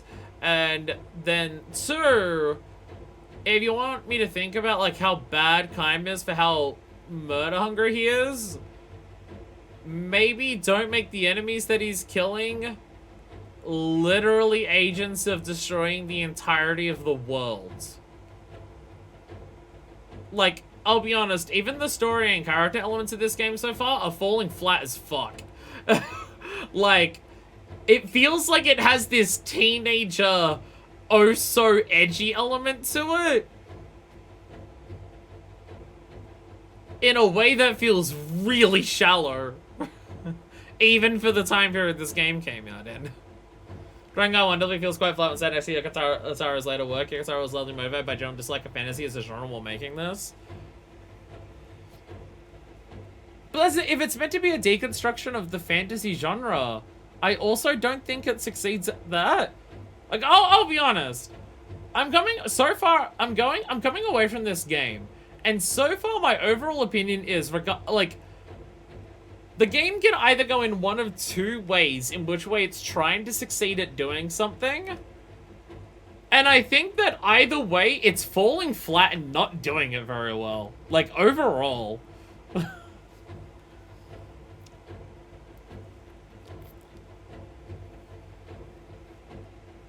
And, like, I can understand that later works of, like, that he's involved in, like, something like Nia does that better. Something like Nia gets into the mindset of someone who kills a lot of things as part of their mission for what their beliefs are. Something like Nia does that way better. And obviously that's, like, later work, more experience and everything like that to, like, write a story like that. But this game is very much falling completely flat on its face, like, even in those elements. If that's what it's trying to do, I still don't think it's succeeding.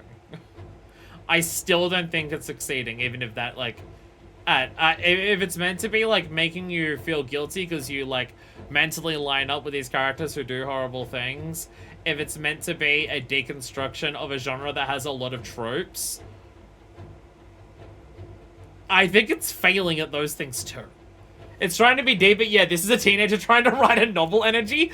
Very much so. Very much so.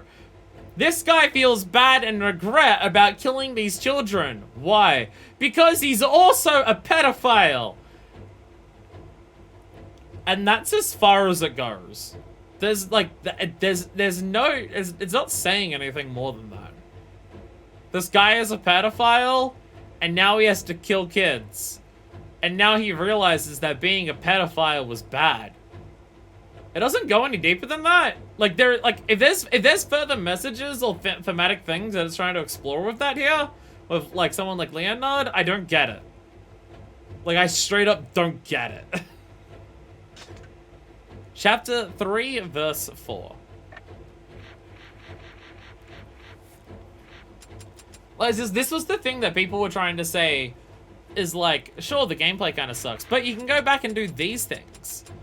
And I'm going back and doing these things, and it still, like, sucks. It's still not, like, it's still not good at these. Anyway, regret. The spirits tell them that the desert seal is broken. The path to the next seal in the ocean temple is laid out before them. What? Why is this verse here? Why is this verse here to say that the desert seal is broken? Here. You literally see the seal later here. The seal is here in in verse 6. And then, like, it breaks as you go in later here. So why is it here? The layout of this makes no fucking sense. Look, all I'm trying to say is that Drakengard is bad at everything it tries to do. We have no weapons in this chapter, by the way. The entire thing with Ariok, it seems there is literally 0 weapons here. So Pog, we can just run through and just do it. Hello there. Thank you. You saved us. I'm so good at everything. Hell yeah. I'm so good. Hell yeah. I thought we were done for. Thank you. I owe you my life. Let me serve. Let me serve in your army. Hello there. Oh god, it's Verdale. I don't speak to Verdale! Verdale sucks. At last. So, you are Kaim. Verdale, you know something. Tell us, what is happening? The Empire is not satisfied with mere conquest. They seek complete reconstruction. So does this tie into the thing? World? Yes. Is They want this- the is this seeds tying of into the thing that we're resurrection unlocking to for Ariok? occur when the seals are broken. Because this is like the first time that Kaim Goddess's and him are life is meeting. in great danger. The seeds of resurrection Is this gonna take us to humans twist even the myths to the their ocean own thing? purposes. Please help. The Empire must not destroy these holy places. The entire world is in danger. As each seal is broken, the burden on the goddess grows greater still. Please! Even the Empire's soldiers deserve our mercy. You cannot preach to this one. He cares only for settling old grudges. May the gods bless us, their poor children. What difference between he who prays and he who kills? Fools, one and all, these humans. Oh, so okay, now you're here. What are you telling us? The desert temple seal is already broken. So in this timeline, it's just already broken. So in this timeline, the moment we rescue Vertile, the desert's already fucked. Okay. Okay. So yeah, in this timeline, it's already broken. In this timeline, the desert already broke, and then we can't save it. Okay. So it is alternate versions of the story going through. It's not like it's filling in extra sections. It's like it's just alternate sections. But the end result is all the seals break. So it does. So it's not like some of them, like all of them are still going to lead to the same end game because in all of them, all the seals break. Okay. Let's go to the sea. On the Darcy. On the Darcy. Whichever is where we're going. The Empire's plan to destroy the seals and kill the goddess, and thus release seeds of resurrection. From Ariok, Kaim learns that the desert seal is destroyed, and the Imperial army now advances upon the seal of the Ocean Temple. Inua has been taken to a different Imperial prison, where a voice of the Cult of the Watchers speaks to him relentlessly. And there's Ariok. So pretty. And there's Ariok.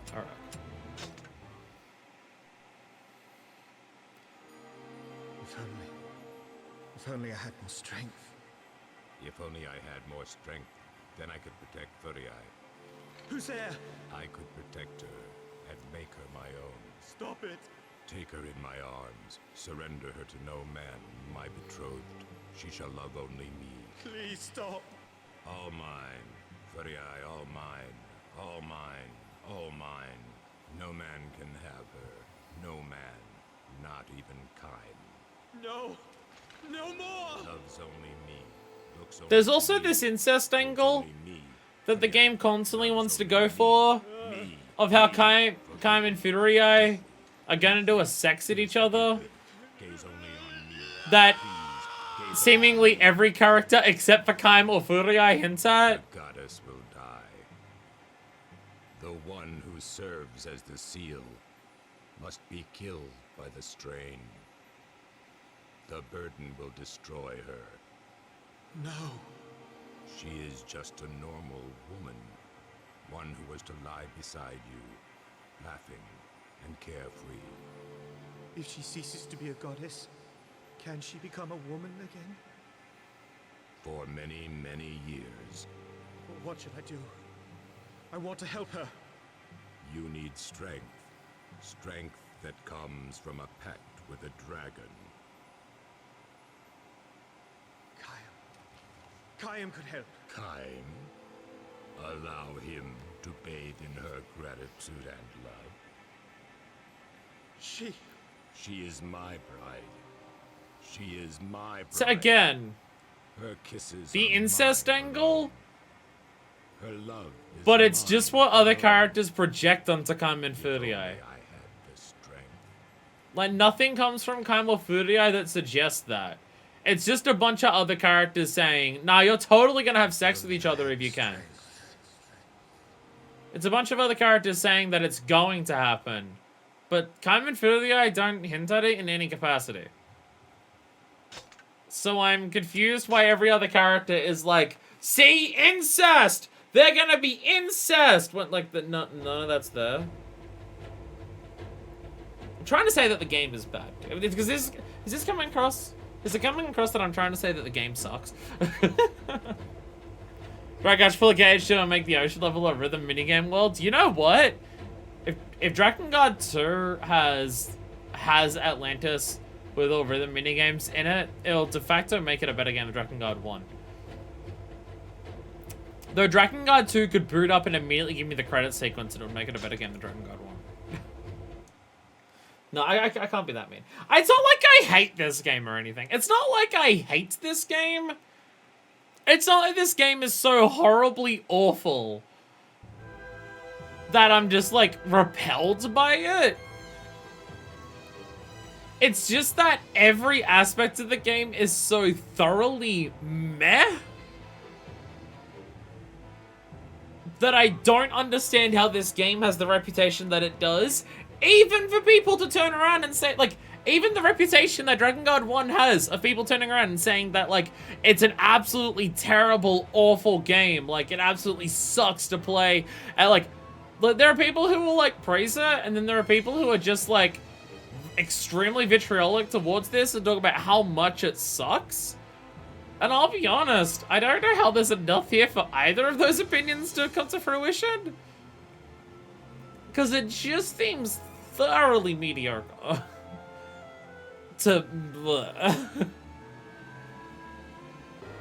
Like, it comes across so much like it could so easily just be one of the many, like, bargain bin, generic, late 90s, early 2000s, like, low-budget games that a team worked on, had a little bit of a publishing budget, and put out, and some people bought it and played it from their local game shop, and then just forgot about it forever, and it just never got brought up in history again.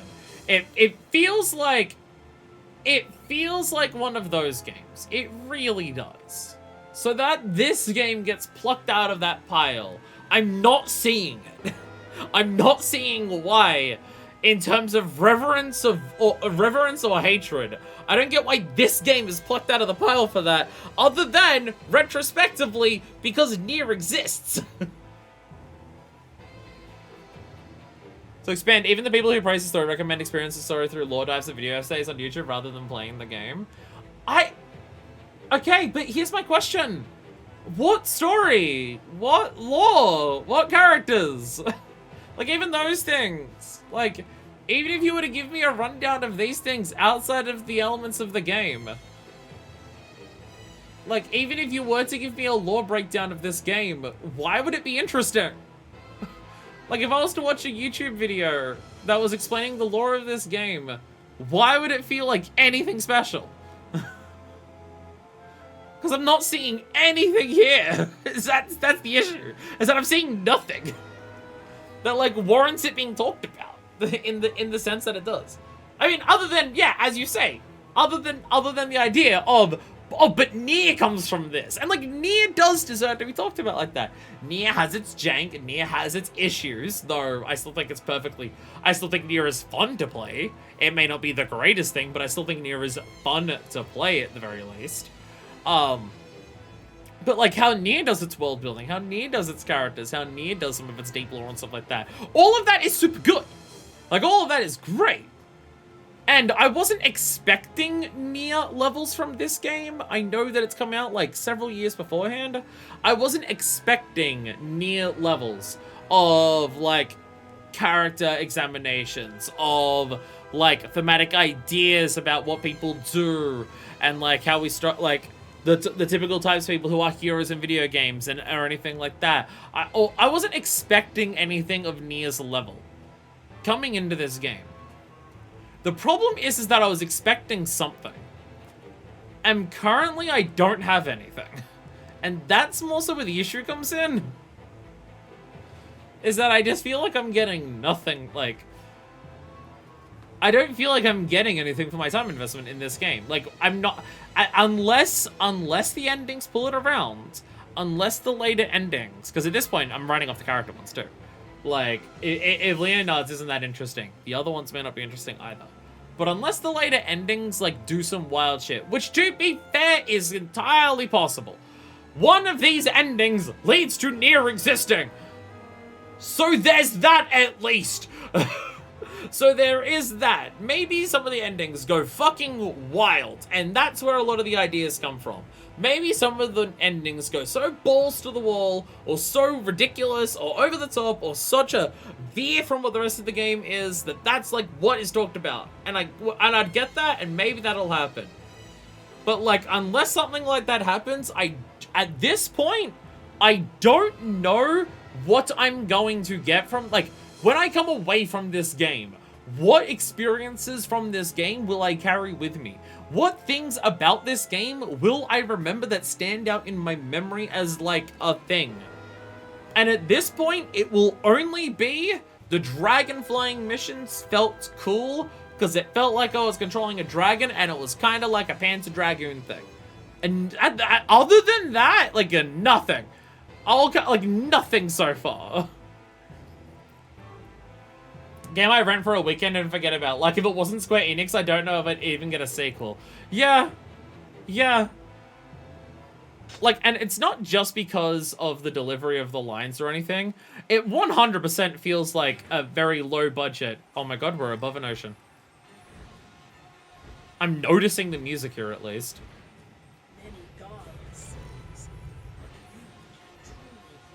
Like, this, like, there are so many fantasy, like, middle budget. People are screaming. It's all gonna have cutscenes because I don't care. There are so many, like, fantasy games that, again, late 90s, early 2000s that came out. There are so many of those that came out that felt like cookie cutter, whatever.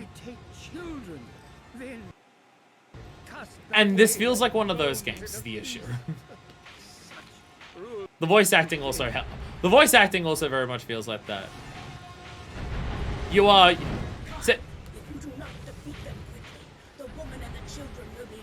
I'll kill things then. Sorry, I wasn't allowed back for the sequel, and I could have deserved it. It's on my ammo. So that's the thing, like, I know Yoko Taro has, like, the auto thing on around him now. Would he be a pain in the ass to work with? Like, the way that Yoko Taro talks and acts in some ways. Is there elements of Yoko Taro that would make it really difficult to work with him? Because it feels like... Oh, I can splash into the water. Because that feels like it could happen. But, you go on... Yeah, okay, I'm just not doing damage to the ship, I guess? Okay. So I kind of... I say, this is the issue with the flying sections. Like, this is cool. I like the controls of this. But the game has decided I'm attacking this ship. So now the camera is focused on this ship until it dies. And I don't get the choice of doing anything else. So even the part that I do like, it's fucked. Okay. Even the part of the game that I do like the controls of, the camera just completely fucks it.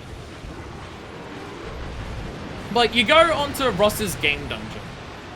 And Ross and his game dungeon cover, like, a lot of games that are, like, I would say, vibe-wise similar to this, in terms of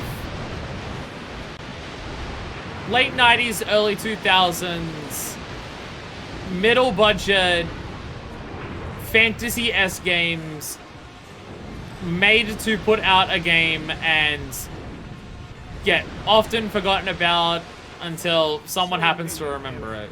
And sometimes there's diamonds in the rough, and sometimes they're just perfectly forgettable games. And this feels like one of those through and through. Extremely so.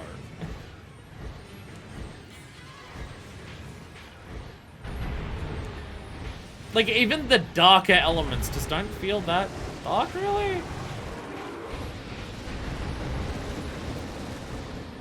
Darker in the sense that it doesn't have its hero just be like perfect good hero who doesn't have a character at all. Like, you get a lot of fantasy games where, like, the character may not... like, again, I'm talking about your bargain and stuff. Like, not, like, fantasy in general. But, like, for your middle-of-the-road forgettable fantasy stuff. There's a lot of fantasy things where, like, the main hero doesn't really have much of a personality. They're just a hero who is there to save the day. So they come across all the conflicts, and they fight them, and then they do the stuff. Wait. And this is, like, above that. Because Kime's a fucking psychopath. She does not seek to help the children. Well, you know.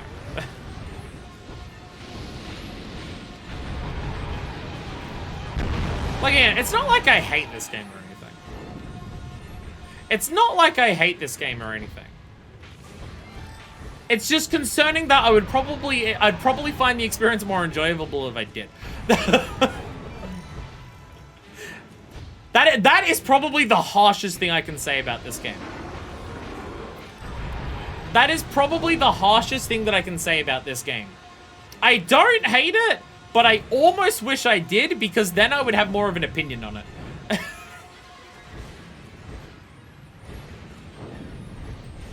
Again. So sweet, sweet children. So the one remember that I mentioned when he didn't consider any Yakuza game great until Automata. I mean, Nier is good. Nier is good. Nier is good. It has its issues, but Nier is good. Surely not the children. Okay, so we're just doing a bunch of things there. What's Ariok doing while we're doing this? Is Ariok just off killing children while we're doing this? Is that the plot here? Ariok's just killing kids while we're doing all this? Is that what's happening? 6-9 attack power, nice. I was about to say, what about Drakengard 3? I keep forgetting Drakengard 3 came out after Nier. There is also that. There is also that. The children. Arios, what have you done? Sorry, Arios. So sweet. So sweet. The cute little children. No need to worry. I will take care of you. So sweet. I smell blood. Did Leonard just, like, straight up hover over here? Do you not have children yourself? I don't think he walked. I think he straight up hovered over here. They were killed. Killed by the Imperial forces and cast away into an ocean of blood. And there shall be no more children for her. The price for our pact was her wound, Oh, get it, woman! solitude, and chaos. Oh, get it, because she's a woman! Only with death shall it end. Now, on to the next temple. Because she's a woman! So her cost was her womb! Because woman!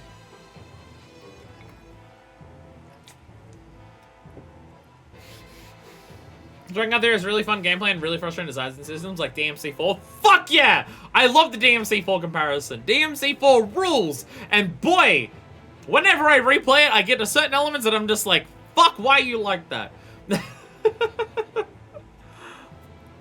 Now, to be fair, it's DMC4, so half of those moments where I'm just like, fuck, why you like that, come down to most of Kiryu, why did I say Kiryu? Most of Dante's side weapons.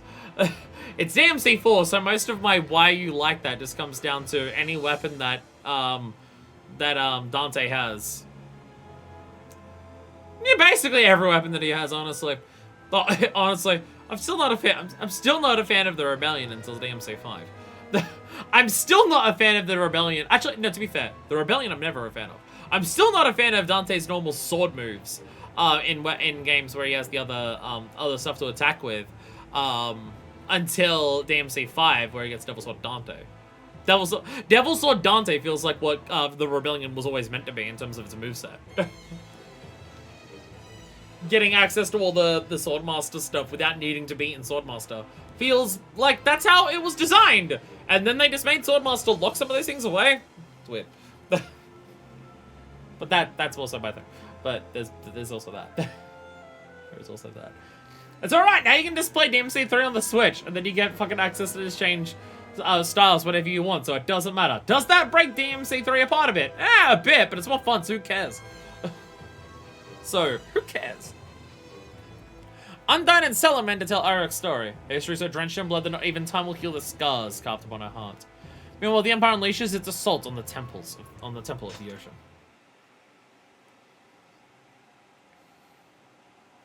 Can I crack my neck? Yay! Of the seas Yay! is one of the 3 seals.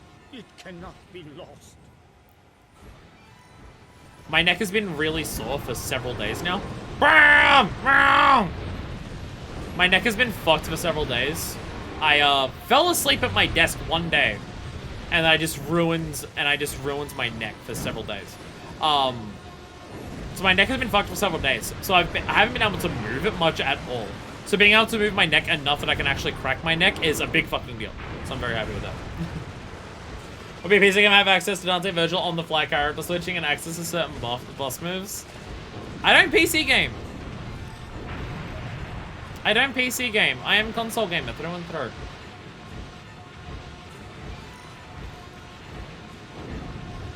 I like being able to turn on my game and play it and then it works. And yes, I'm aware how unfortunate it is that we're getting to a point where that is less and less common with console gaming.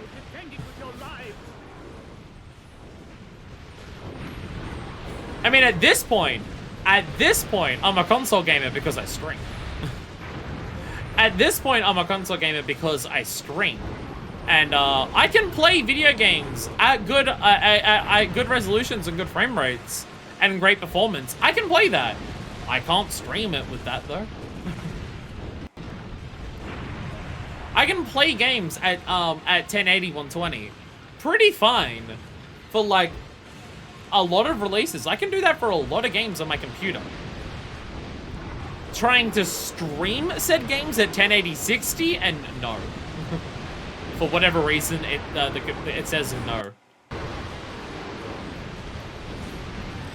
Is that because one of the RAM sticks died when I built my computer, so I only have 8 gigabytes, sorry, 8 whatever is bytes, whatever memory is measured in, typically for like decent amounts?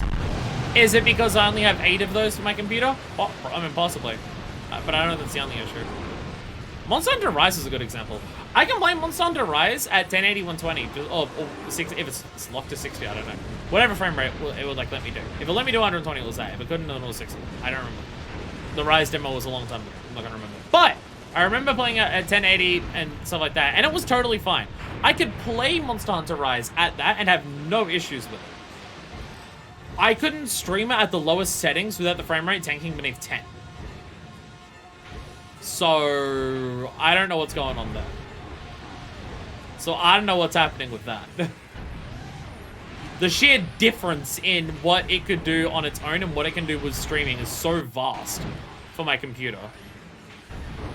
Like, it's not just like, oh, it's a little bit of a lower frame rate or anything. No, a game can go from amazing performance to completely shitting itself to and it's damn near unplayable once I hit that button to start streaming. I don't know why.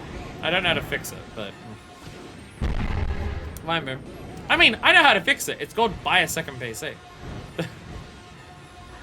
Oh, there's the seal! I found the seal. The seal is broken. The fuck! Damn it, the seal's already broken? Shit. We fucked up. We got fucked in our pussies, everyone. Oh no. God, I'm showing through the water today. I'm hot and sweaty, and also very disgusting today, so I'm drinking a lot of water. It's hot as hell. It's hot as hell. It was hot as hell when I went to bed last night. It was hot as hell when I woke up this morning. Hot as hell while I was at work. God, especially at work today. Oh god. Ugh. So even though I've only missed one night of showering, which was primarily because I just had a massive headache and I had to go to bed early last night. Even though I've only missed one night of showering, I'm completely fucking disgusting today. Which also just, it's annoying, because it just cascades. The more disgusting I am, the more unwashed I am, the more I sweat. By the way, sorry for making you gross, but, you know, you look at this all the time, you're probably used to it. The more unwashed I am, the easier it is for me to sweat. The more I sweat, the grosser I get quickly.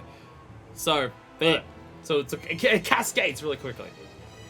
So, I'm sweating a lot today, so I've gone through water really quickly. Apologies when I need to pee in like half an hour. Splash on water everywhere. Again, I've mentioned it several times on stream before, and I stand by it. I do not get people who say that they're just like, oh, I try to make sure I shower at least 3 times a week. I don't get people like that. I don't get people whose aim, at best, is to shower once every 2 or 3 days. I'm pretty sure those people are just fucking disgusting. Because I try to do every single day, and if I miss one day, I feel horrible. I feel so foul if I miss one day. So when people, like, try to, like, wash every 2 or 3 days, or some people where are just like, oh, I'll, like, shower every, like, 2nd day, and I'll wash my hair once a week. And I'm just like, you're probably lucky that my sense of smell almost doesn't exist, because I would probably hate to be around you if I could actually fucking smell you. I'm just assuming that's what other people are like, because I don't know how it's possible.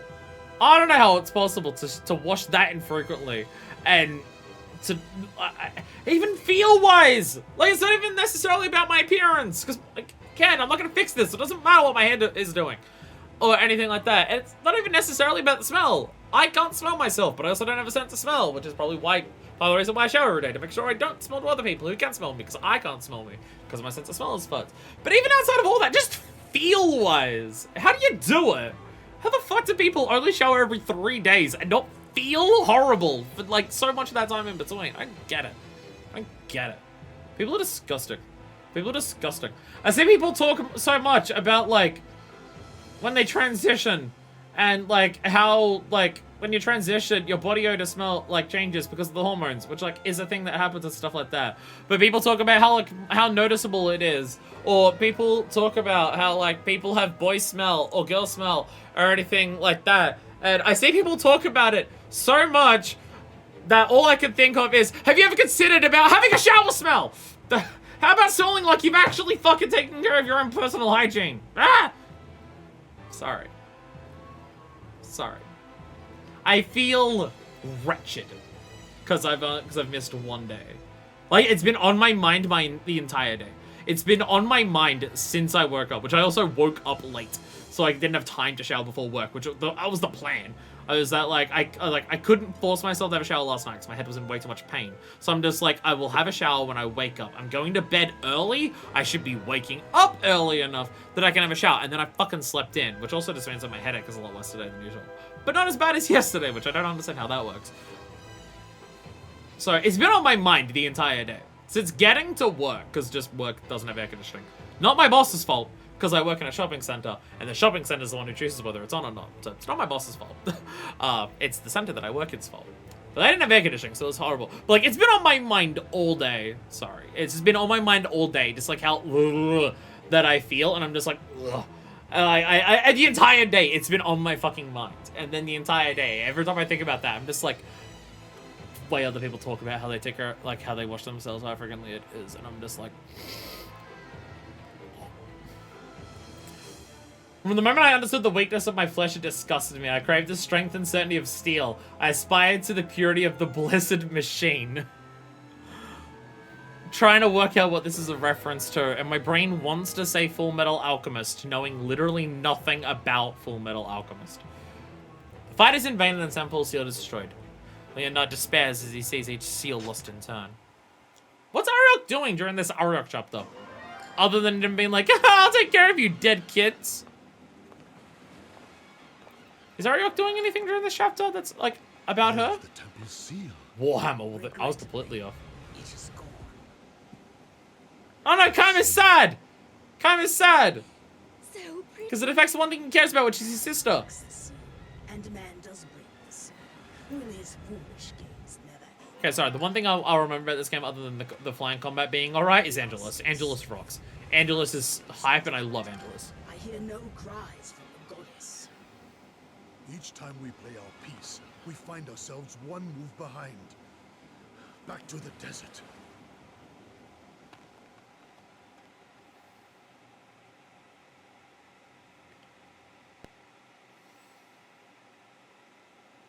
Please don't tell me that's it. Oh, so the dragon grows stronger. Man, make the seal, and man also break the seal? You grow stronger, Cain. Curious. Oh, you could so easily. We need an image of Vertile just talking about, like, how, like, people must always kill each other. Like, why does man continue to kill each other? Why must we subject ourselves to all of this death and misery? And Angelus is there. Ah, but you are a man as well, are you not? I am very intelligent.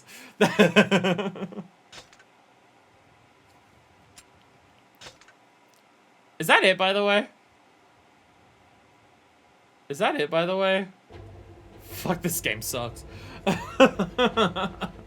Fuck, this game sucks. This game is so bad.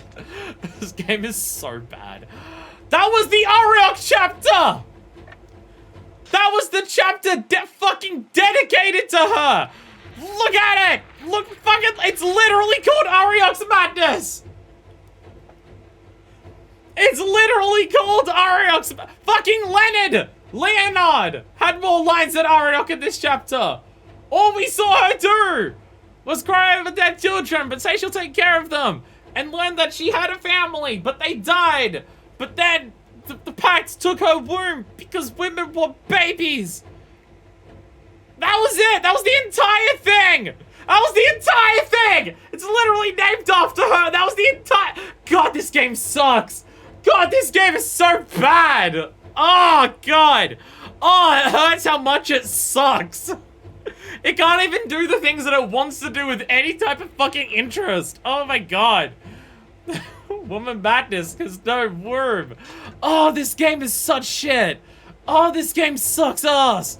God, it's so bad! Sorry, but it sucks! I'm sorry, but it's so shit. It's so bad. It sucks so much. What? Am I missing anything? Is there anything that was removed from the release in the West?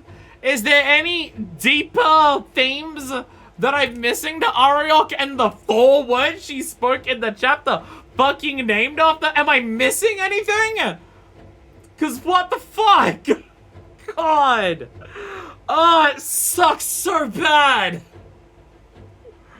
Oh, God, it sucks so much. Oh, it's so trash. Oh, fuck. Again, it's not like it's horrible. It's not like it's the worst thing ever. It's not like this is the absolute trashest, bottomest of the barrel, unredeemable, like, it's not that. It is, like, don't get a mistake. My standards for games are absurdly high. Like, my standards for games get absurdly high. And I'm free admitting that. Look at the list of games that we've LP'd over the past, like, 3 to 4 years. We have played so many absolute fucking bangers. Because I've been listening to what people suggest and what they want, and people always bring their fucking A game. People want me to play through Metal Gear. People want me to play through Ace Attorney. People want me to play through Final Fantasy XIV, Hollow Knight, Celeste. Stuff like that. Fire Emblem Three Houses. So, like, obviously my standards are, like, fucked high, right? So I have such a visceral reaction to this. Because I'm so used to that things.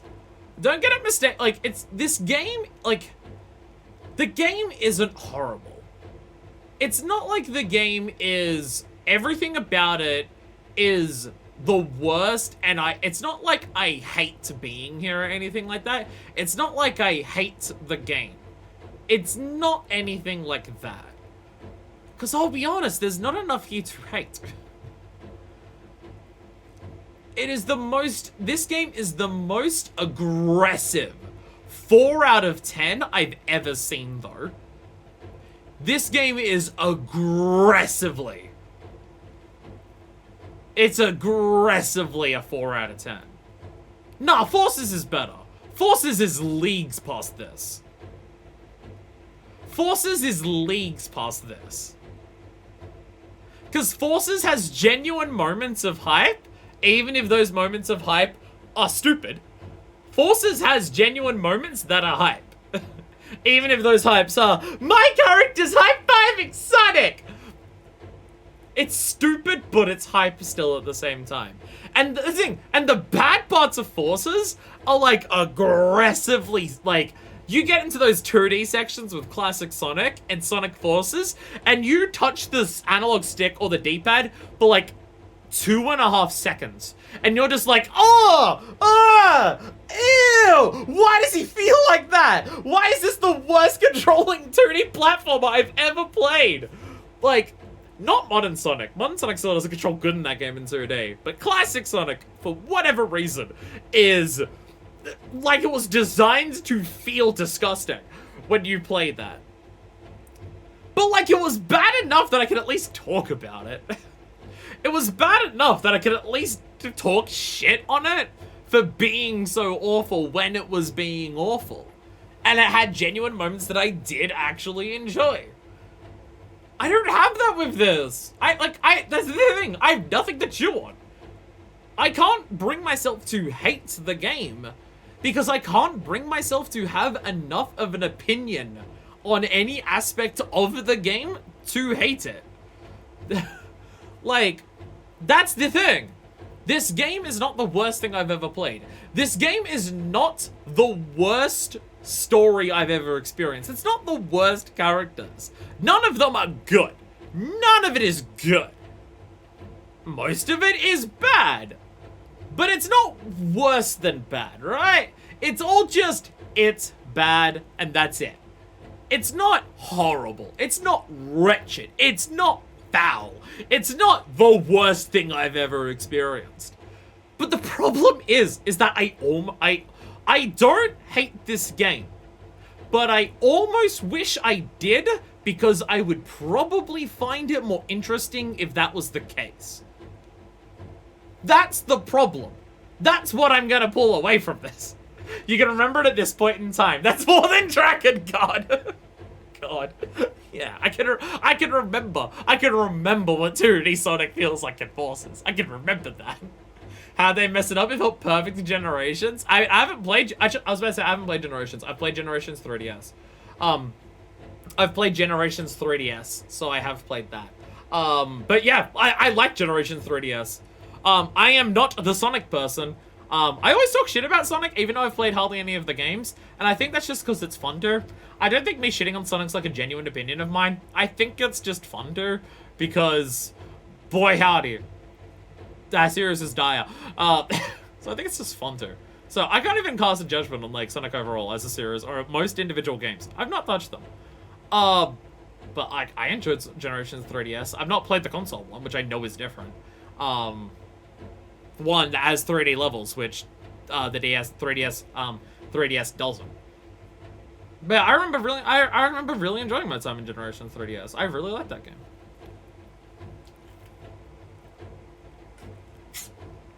What I'm hearing is that What I'm hearing is that after I play Drakengard, I should play Sonic. That's what I'm hearing. That's what I'm hearing.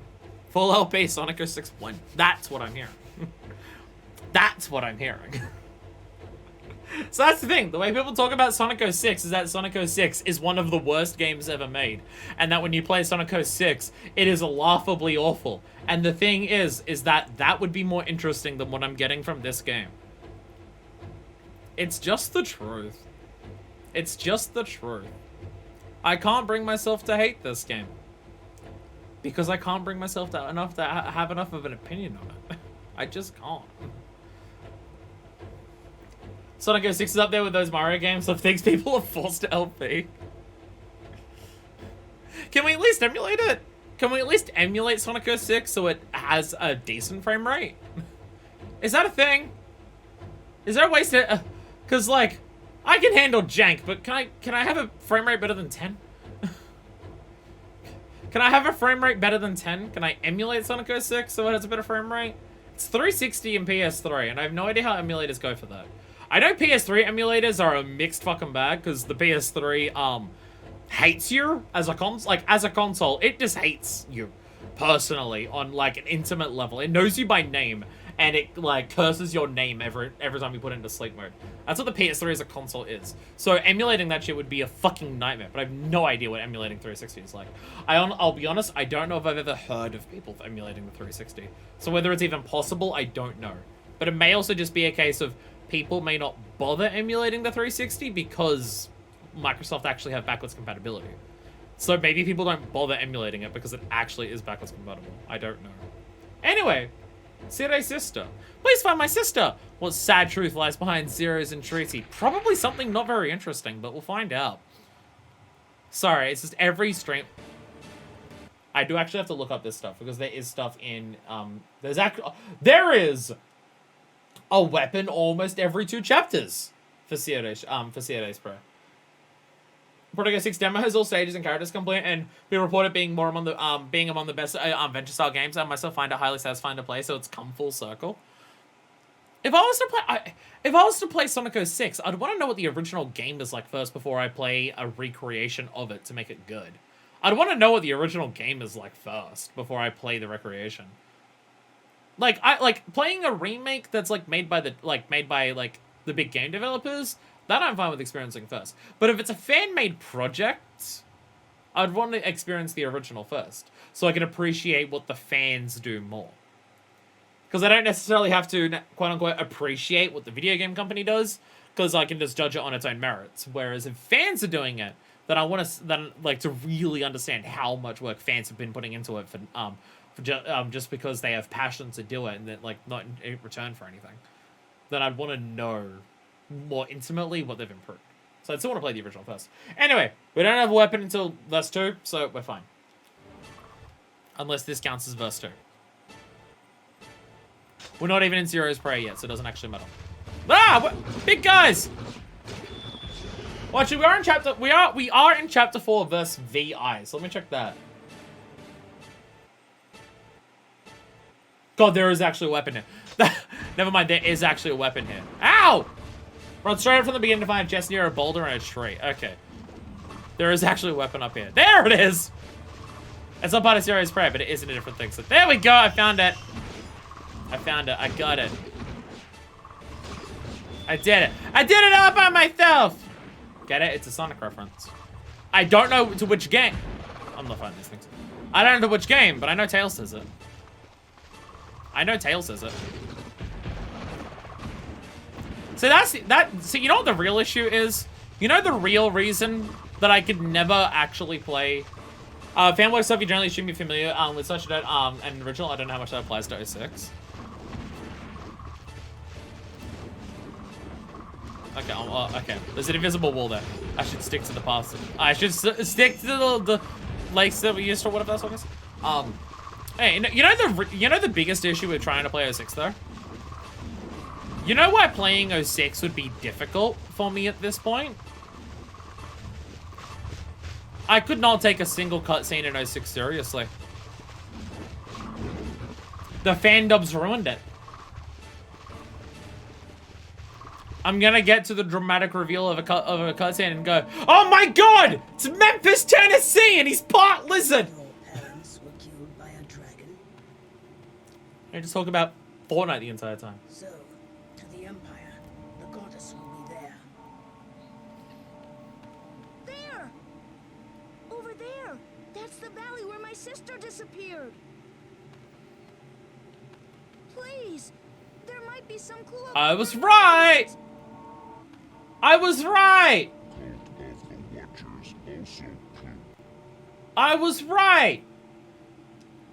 The valley is a perilous place. It isn't just that they're both kids that have the same face. They are related. No, with her mother. But They anyway, are she related. went missing. Cire's sister is Mana.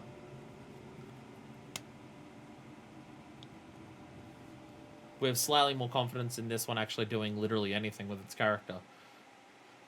Admittedly, slightly more confidence in this case means 1% as opposed to 0. But, you know, it's something. It's something. I don't think it could before the fan dub. Yeah, but I'm gonna get to cutscenes where Sonic just stares at the camera. And I'm just gonna go, and whatever Sonic is going to say to the camera when he's just staring at it, all I'm going to be able to do is go, "Speak for yourself, motherfucker!" I can't. And I'm gonna play the entire game. And I'm not gonna be able to be normal a single time that the number 1 is mentioned. Like, I can't do it. I can't do it. Do you want to watch someone play through Sonic 06 and endlessly, like, mention the fan dub? To be fair, I don't even know what the story of 06 is because I've only seen the fan dub, so there is also that. I also don't even know if, I also don't know if I've watched the entirety of the fan dub.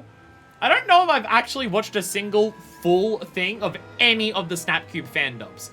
I think I've only seen compilations.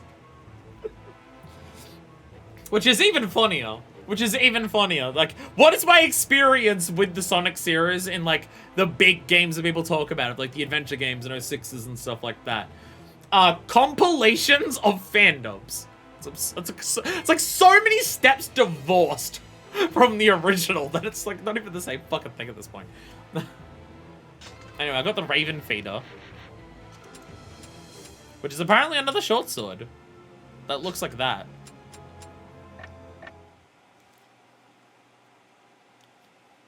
We're playing fan games and mods for games that I like are also insanely difficult because being a fan means wanting super high difficulty, I guess. Yeah, there'd also be that. But also, is Sonic 06 only difficult because of its bugginess and controls? There's also that. Sonic 06 is also aiming to be a PC port than a remake, though it's doing everything it can to make the game feature complete. Problem with 06 is being an unfinished train wreck like DMC2. But unlike DMC2, you can feel a good game underneath it all. The level design is good, the music is good, and a lot of everything else is bad. Oh, unlike DMC2. Well, I think, isn't the main, again, I'm not intimately familiar with 06, so I can't judge, like, properly. But isn't the main issue with Sonic 06 also just that it's buggy and busted because they got completely fucked in their development cycle? But the thing that I've heard is that 06 got, like, its dev team cut in half to make secret rings at the same time as the release date being pushed up, to be closer. Like, from my understanding, that's the main, like, 06 isn't necessarily, like, a fundamentally bad game.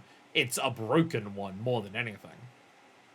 It's not like Forces, where it's just most of the levels beat themselves if you press the boost button or anything like that. It's that 06 is bad because it's broken, not because it's made, like, designed poorly. And it's only like that because they got no time to polish it. Again, from my understanding, I think that's what happened. At the same time, the release date got pushed closer, and the dev team got cut in half because another half of the team was going to make told to make Sonic Rings because the Wii was popular. From my understanding of what I've heard, which is not much, that's what happened with Sonic 06. And that's, like, why it's a completely busted mess. Because it was just like, alright, so we're finished designing everything. Let's go and, like, polish it, optimize it, do all that stuff. And then they said, you're shipping in 2 months. What have you got ready for it? Here you go! That's what I've heard about Sonic 06. Pretty much, the game feels like an alpha build, but you can see a good game if it had more time in the oven. Yeah. Which is not what people say about modern Sonic games. Well, modern until Frontiers. Frontiers seems to be turning it around. Though I have no idea what people's opinions are on Superstars is. I feel like most people can't have normal opinions on what Superstars is because Mania exists. Mania exists, so either all 2D Sonic is perfect, so therefore Sonic Superstars is perfect, or Mania exists, and Superstars isn't Mania, so therefore it's the worst 2D Sonic game. It's really the only opinions that I've heard, so I can't, I don't know what the common consensus, if there even is one on Superstars is. But I hear Frontiers is, like, good. I don't hear it's amazing, but I hear it's good. That's like, it's a step up from where 3D Sonic has been for, like, a decade. So there's that. Which, to be fair, that last decade was what? Lost World, Sonic Boom, and Forces, so... Oh, no, sorry! I do have more familiarity with Sonic. I've played Sonic Boom. I have beaten Sonic Boom. So I do also have that. That is also part of my experience with Sonic. I have played Sonic Boom. They had to scrap a lot of work at some point because they wanted to change the game for the anniversary or something. It's been a while since I read up on it. I remember hearing something about it. My name is Sire. Everyone came to help find my sister, Mana, in this valley. Thank you. But did my mother really... No, it's alright. We'll find her for sure. My phone is yelling at me. What are you yelling at me about? Oh, I'm missing phone calls. Work has ended. I'm not This answering is a phone calls. dangerous land. Sorry, but I'm so excited. And I just can't hide it. Help find my sister. Thank you. Oh, the child is so naive. Why don't you go get yourself devoured by an elf, child? Stay back from there. Fairies, what the fuck? Ah! The kid is dead! He's been stepped on by a giant golem! Is the kid just dead? Has he just been crushed underfoot? No, he seems alive because he's writing shit here. Never mind. Damn, I was hoping the kid was dead. Anyway. Is in the south central area of the map for a weapon. You must get it before you kill the last wizard. Okay. South central. We were looking for my sister, but then these mad golems suddenly came down and attacked us. Help! So I gotta say it like a gluckin. Oh! Get it? Oh! Because it's like the fucking Ape games. Is it just that? Or is it the entire map? Is it just that? This is a very pink UI that we have for this level. Very, very pink UI that we have for this level. Alright, golems controlled by the Empire. We waste our time. I should probably kill these ones first. Because then I can just kill that last group one up while I'm over there. Finish them off quickly. Origins was a really disgusting cash grab with ports being lazy and buggy. They contribute to new Sonic 8. Wait, Origins is bad? Origins is bad. Huh. That's the first I've heard of that.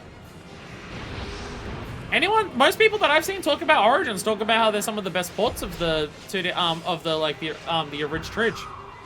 Huh. I've not actually heard people talk about bad about them. Is it a case of like certain consoles or like PCs are busted? The puppet masters revive the fallen. Yeah, I got it.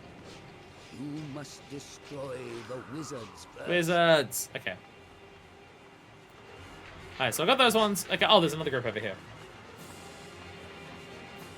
Again, we'll get the weapon, but just, you know, so we don't have to run all the way back. We'll get these ones first. Meh, get you. Ah, ow, fuck. You know, at least there's one thing about these side chapters for the characters. The maps are way shorter, so I don't have to run around anywhere near as much. There is that. There is that. So actually, there is one bad thing I heard about Origins. Not the quality of the port itself, but one thing I do know about Origins is that they removed all of the the non-Origins versions of the games off storefronts, so people can't buy them anymore. And that's shitty as hell. If people don't want to, because Origins is also, from my understanding, quite a bit more expensive. So from my understanding, that is also part of it. Origins is a good deal more expensive than any of the other ports. And then they removed the other ports off storefronts and make you buy Origins now. I do remember that part. And that part sucks. That's basically what happened with Grand Theft Auto, right? Grand Theft Auto also did that with its Ridge Tridge. And by Ridge Tridge, I mean it's PS2 Ridge Tridge and not like the PS1 Ridge Tridge, because those are different things. But no one talks about the PS1 Grand Theft Auto games. So there's also that. I would say I would like to go back and revisit some of the Grand Theft Auto games to see how they hold up. But I know for a fact there's going to be certain elements that don't. There was a good year of my life, possibly longer, where GTA 4 was my life. GTA 4. So I played a shitload of San Andreas, but a lot of me playing San Andreas was fucking around. Sere, are you alright? Sere's losing his mind. Answer me. Bam, bam, bam. Everyone does. Okay, don't kill the next level. We've got to go get the treasure item first. I played a shitload of San Andreas, but a lot of my time playing San Andreas was fucking around and finding out. Like, I played through the story, I think twice, maybe more, for San Andreas, but I did that. But I played through the story of 4, like, so many times. And while I did fuck around in GTA 4, I also, like, try to actually 100% the game and do all the content in the game. A lot more of my time in GTA 4 was focused on playing, like, the content that the game had as a part of it, whereas San Andreas was a lot more fucking around. But I also played through the story of GTA 4 a lot. So I imagine GTA 4 would be a game that has that energy of you go back to it and it feels deep, but like it's trying to be deep and it appeals to a teenager who considers it deep, but you go back to it and it is shallow like a teenager wrote it. I wouldn't be surprised if GTA 4 is that when you go back to it. GTA Definitive stuff was a real shit show, especially when I discovered that they were built to stop the mobile versions of the games. Oh my god. Okay, that part I didn't know. That there were remakes of the bad mobile boards. That part I didn't know. Oh, while we're talking about Grand Theft Auto and Sonic, which I think says a lot about what Drakengard has been like, because, oh my god, this is only the third stream of Drakengard, and I've already lost track of what percentage of the LP so far has been talking about other games. But you know how it is. The fairy wants the child to die. Sorry, I'm sorry if this game's shit. So over. What's Sonic Dream Team? What is it? See, we got the dragon hook. We got the dragon hook. What's Sonic Dream Team? Is it a platformer? I heard it's a mobile game, but I don't know what it is. It was also announced like a day ago, so there's also that. So maybe no one knows what it is at this point. But we only like just got Superstars like 2 weeks ago, and then there's already a new Sonic game announced. We went for several years without any Sonic games. And then Frontiers and Superstars, and also this are going to be like soon. I guess Frontiers was last year. I'm thinking about like the last DLC for Frontiers was added recently, like the Final Horizon or whatever it was called. Okay, verse 5 is our next weapon. Come and everyone killed the bad golems. Thank you, everyone. After that, we searched some more for my sister, but then monsters attacked from the sky. Watch out! There was an ad for it, but I did not watch it, so mobile game with a shape. Fuck yeah. They are everywhere. They fly out of the ground like locusts. Yeah, I have upgrades! I can actually shoot a lot. Ah! Ah! Ah! I can shoot lots. Bam, bam, bam, bam, bam. Ah! Barrage of bullshit. Ah! Fine burn! Ah! Yeah.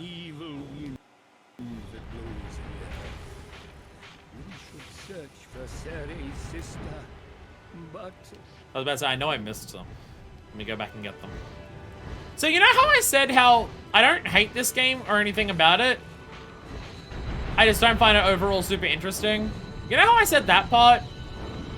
I realized there is one aspect of the game that I do hate. There is one aspect of the game that annoys me enough that I do have an opinion about it, and that opinion is hate, and that is Vertile. Oh. But only Mana. Never me. Why'd Mom beat up Mana? Why'd Mom beat up Mana? Is this why Mana is now an evil child? Mother never hurt me. She saved all her anger for Mana instead. Why? What'd Mana do wrong? Sere, you must not blame yourself so harshly. Is Sere blaming himself, or is he blaming Mama? I'm not actually sure here. Looks to be somewhat genuine 3D Sonic on mobile from the trailers, but I'm not convinced yet. Fair. Oh, fucking Silent Hill Ascension! See, if you want to talk about video games to hate, oh god, look, I'll be honest. I've tried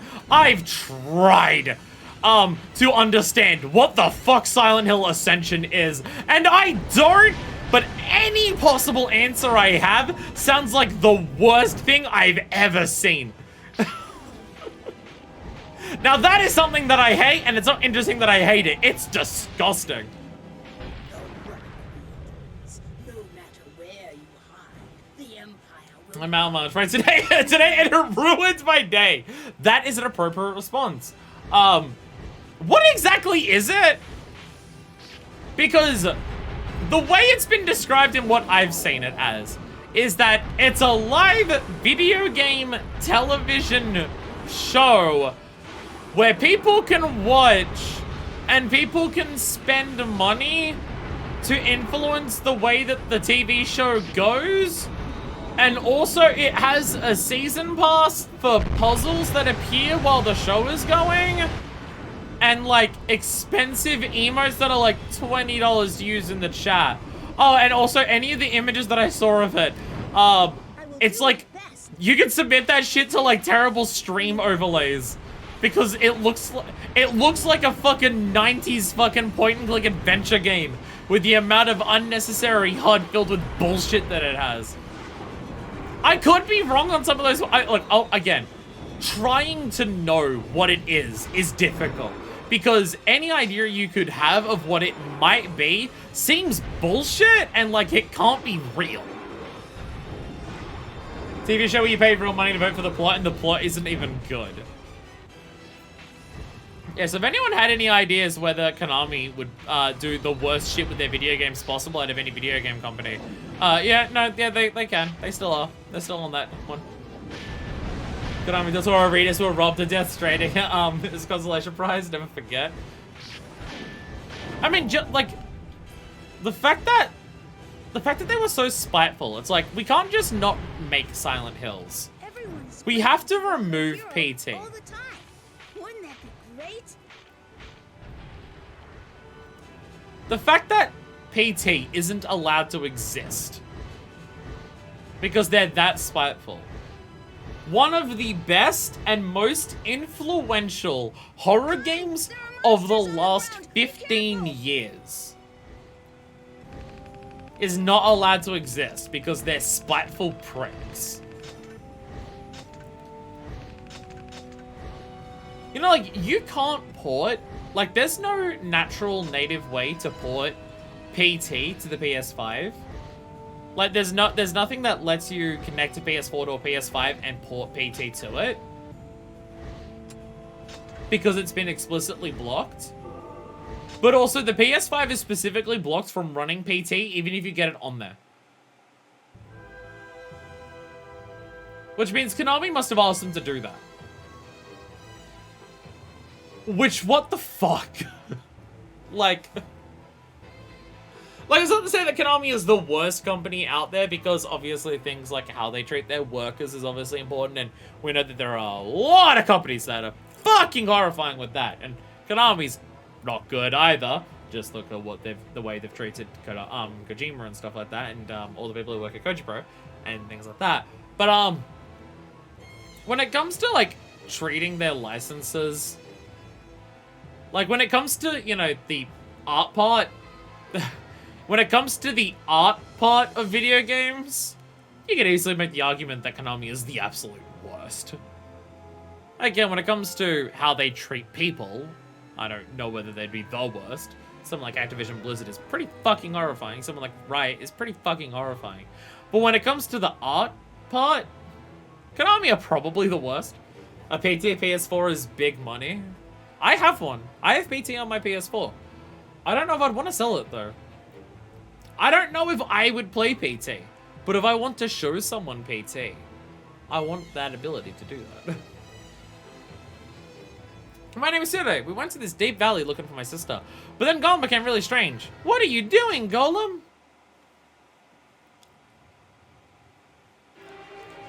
Golem, oh no!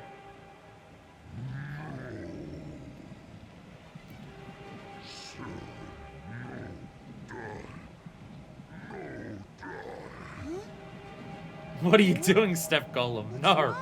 No. That voice, where does it come from? A spell of possession. A wizard must be hiding nearby. Sere, get back! You mustn't stand so close to Golem. He is not Golem anymore. No! It's me, Sere! Golem, please! Oh, no! Golem, no!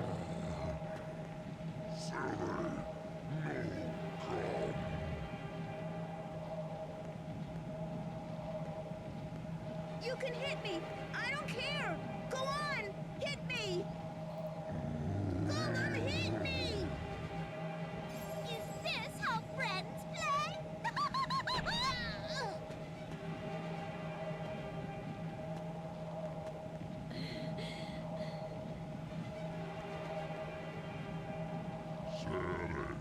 Sally.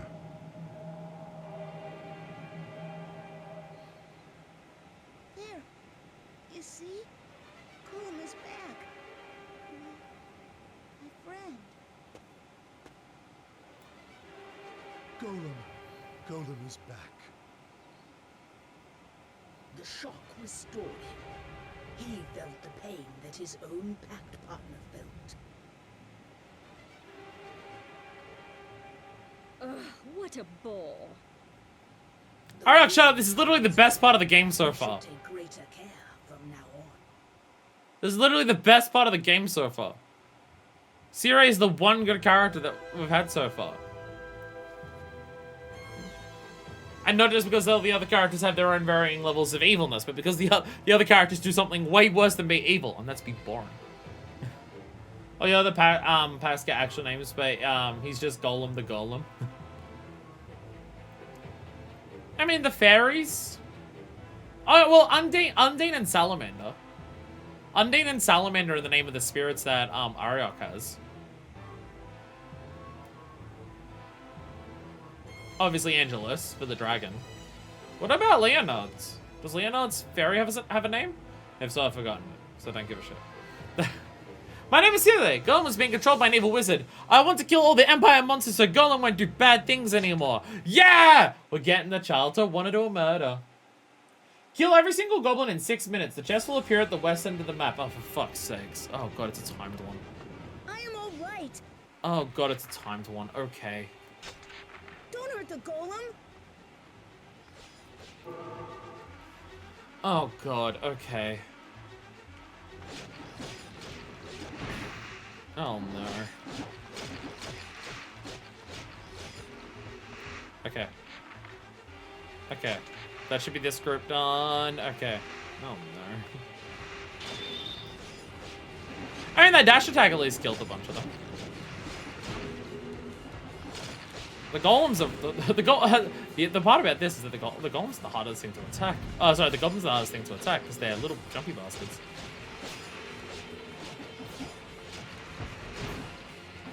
Not enough just to kill all of them. I have to kill all of them in a time. Where's this game ass?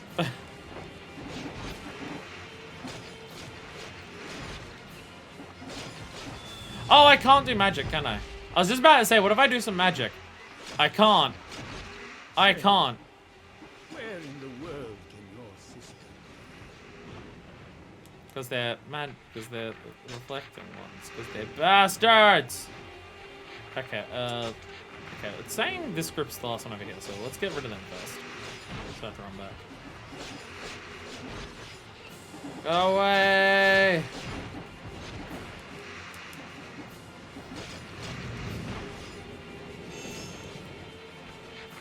Okay, is that all of them? Yeah, none of them do. Okay. Run! Run! Oh god, there's so many of them. And Undane's the water spirit and Salamander's the fire spirit. It's not their names. Ah.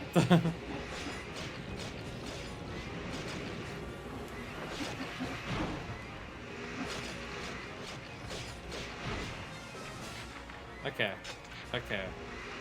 I feel like we may not get this without some form of weapon upgrade or better weapon. Or means of changing how much damage weapons do.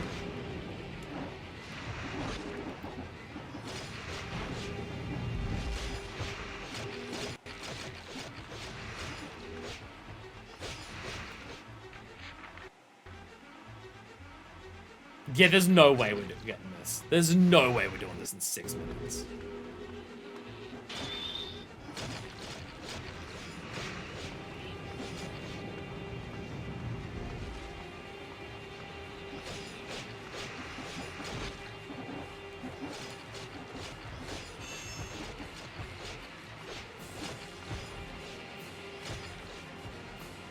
Okay, run.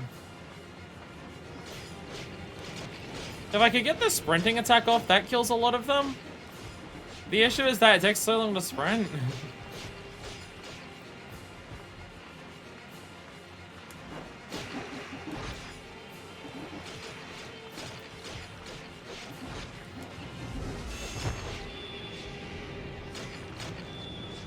When Mother scolded Mana, she was scary. I was Yeah, no, it's so not really faster to do even the combo attacks because it knocks them so far away. Kaim, you shouldn't hit people. You mustn't make people cry. So I at least get Sire. I at least get Sire being like upset about Kaim killing people. Because Sire is a child. Not what I meant, but...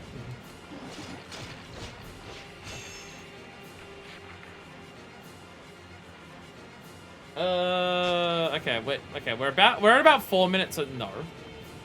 Okay, so, yeah, we're gonna need some form of upgrades or, cheats to get this weapon, because there's no way we're going to get it naturally. There's no way this is happening naturally.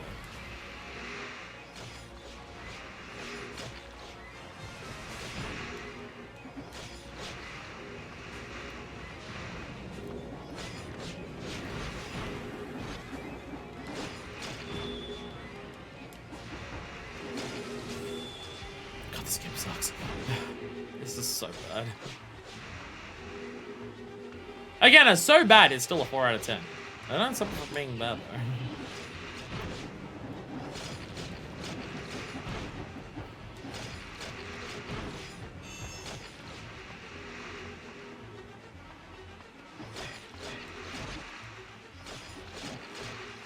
How is Yakotaro allowed to make Nier after this?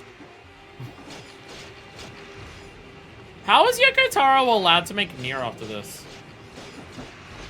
Are there other games that Yakotaro, like, directed / wrote for? Like, between? That would explain this? Because I don't get it.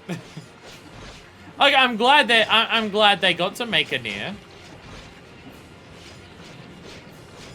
And that all the people who contributed towards making Nier as good as it is, beyond also just Yoko Taro, got to do what they did. But I don't get how they got to do that after this one. Such a child.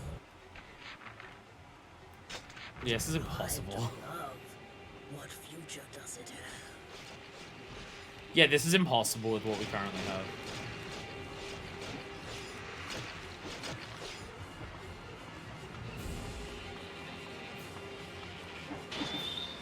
Why the fuck is this time locked? Like, all the other things that we have are just like, kill 2 of these specific enemies. And this one is like, yeah, kill like a couple hundred, but also do it in a really short amount of time. He wasn't allowed to make Drakengard 2 and Nier was like 8 years later. No, that's what I mean. Between, like, was there something between Drakengard 1 and Nier?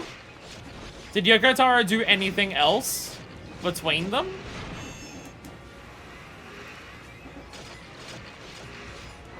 Because I don't get how you go from making Nier to this.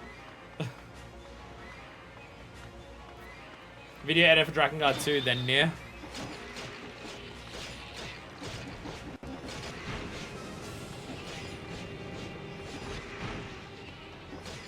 It's just like everything about Nier is such a massive step up from this that it's kind of wild to see that this is where it's come from.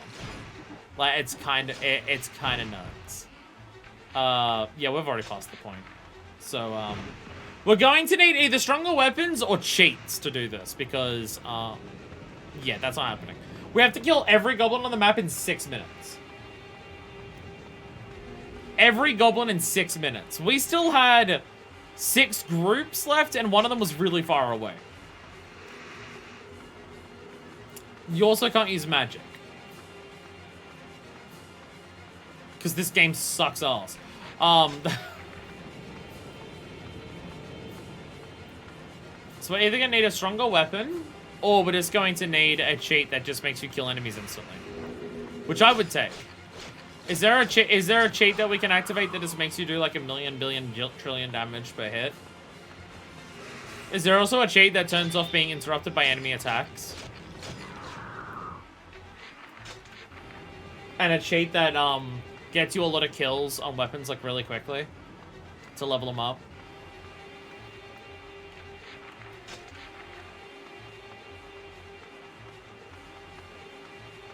Should be in skill. I'm going not sure on the stagger. It's a one-hit kill cheat. I'll take that one.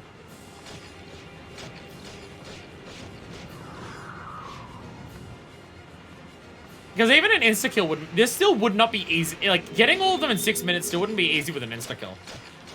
Because you can still get staggered by these fuckers.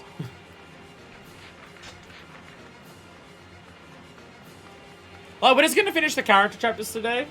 And then I'll work on acquiring some more cheats before next time. I'll try to level up what weapons we already do have. To get the character stories. We'll find cheats so I can just, like, one-shot everything. Because the next stream after this, if we do all the character chapters today, then the next stream is going to just start getting weapons. The next stream would probably be just getting a bunch of weapons, and then the stream after that will just be reading weapon stories and doing the endings. So it'll probably just be that. And then like between the next stream and the one after that, I'll just level up every weapon, and we'll just get all the weapons next stream. Though there's probably also going to be weapons in those other chapters, isn't there? There's probably going to be weapons in the chapters that we haven't reached yet. For the other endings. But we can just get those all at the same time. We have to get all the weapons to get the final ending anyway, so. We don't have to level them up, but I will be the comprehensive guide. Wait, is it? I swear to God, this is a weapon. No, it's health. Okay. Okay. Maybe the health turns into a weapon if you kill all the goblins. Because it still won't be. It still won't be easy even with that, just because you get interrupted so much, and the goblins run around everywhere. The golems are just being used. They are not bad. Kill the wizards. That's what I've been doing. Also, weren't you the one who was telling me not to kill people like 2 seconds ago? Oh, some wizards respawned.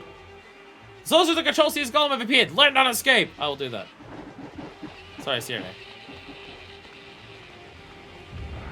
Sire's stuff is the best part of the game so far. Just because Sire is, unlike every other character in the game, actually interesting in any capacity. So... It's the wizards. And Angelus. The golem doesn't Sorry, like it. and Angelus. Angelus is good. Angelus is good. I am fine. I have golem. Golem's being controlled. I'm gonna have a look at my weapons while I'm running halfway across the desert. Yeah, there's weapons in chapter... Yeah, I'm seeing... Oh god, there's like a lot, actually. There is a lot of weapons in chapters 9, 10, 11, and 12. Oh dear god, okay. Okay. Ow. Ow. Ow. There's actually a lot of weapons in those chapters. Okay. So we have to do the other endings before the final ending for us to be able to do, yeah, okay. There's a lot of weapons in the other endings. Now all the scary golems are gone. I mean, we can still get what weapons we can next stream and see how long that takes, and then just, if we have enough time, because we'll be using an insta-kill cheat. Chapters will be a lot faster. They'll be a lot quicker. Chapters will be a lot quicker, because we'll just kill everything instantly. So, getting all the weapons should go by pretty damn quickly. If we just kill everything. So maybe we can do that, and then maybe we can get all the weapons and the other endings next stream, and then the stream after that will be visual novel and the final ending. I don't know. We'll have to see how it goes. My name is Sire. We were just trying to find my sister, but more and more monsters kept attacking us. Then it's supposed to flew right down straight at me. Oh no! Oh, do we have a weapon here? We do have another weapon here. Imperial soldiers taking next one after the other. Destroy them all! We do have a weapon here. Proceed forward and you'll eventually reach a split in the road. Go left and then stick to the side of the mountain. If you're in the right spot, you'll soon see a chest between a mountain wall and a boulder. Okay. They are everywhere. They fly out What am I here doing? round like locusts. Kill them all! Kill them all! Come back here! Let me kill you! Ow! God, I cannot imagine playing this game with that infinite health. I seriously can't at this point. The infinite... I mean, honestly, I'm struggling to imagine how you play this game without killing everything in one hit. And that's what I'm doing! Have I mentioned that I don't like the game? Has that been brought up? Sorry. So stick to the left.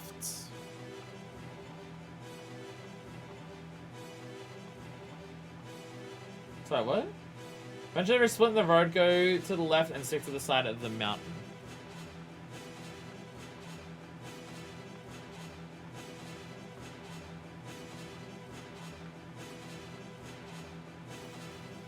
No, verse 6. Oh, here. Okay.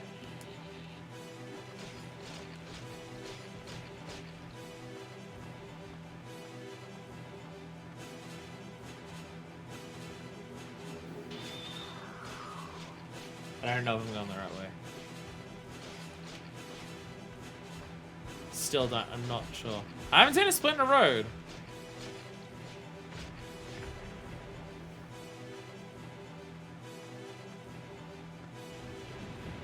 I'm just trying to stick to the left, so... Oh, there's a split! Oh, fuck.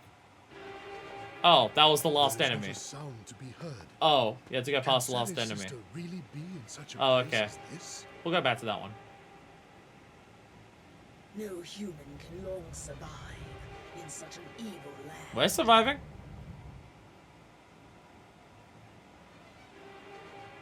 Mana! Answer if you can hear me! It's me, Sere! Sere, please take care. Enemies may still lie in No, I wait. killed them all. That's how I triggered the cutscene. Oh, no! But no! We have to go after him. Oh, no! What a child! Trouble upon trouble! Such bothersome people are better off dead! Dead! Oh, no! The bird kidnapped the child! My name is Sere. I was called by an Empire Griffin and taken to the Colosseum. Help me, Kaim, I'm here! Oh, no! Oh, no! Child is being taken to a better game. Is chat on board with me about, like, my opinions on this game? Am I being overly harsh, or do people get it? People might be seeing a bit more in this, or may not be as peely on the parts that I'm not liking, but, like, I feel like you gotta get it. You know, if there's at least one thing of this side character moments, our side characters actually get to fucking talk. They didn't in the main game. In the main game, you get them in the chapters, you get them, and then they don't talk for the rest of the thing. So in universe, who are they running inside to? Are they running in the middle of being taken by a bird? Yeah, that one, yeah. The other ones could have come across as a diary entry. That one's a little more confusing. That one's a little more confusing. All right, where are you? Where are you? There you are. Get back.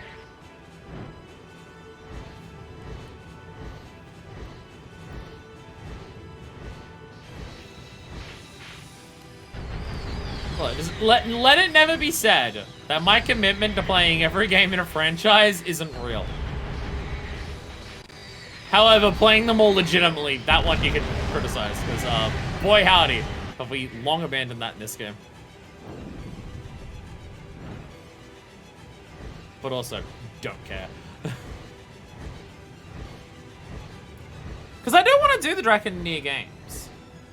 At this point, I don't know how many of the Drakengard games I can do with mobile releases, or how any of that will work, or the novels, or the stage plays, but also, from my experience, anything outside of the main games is bad.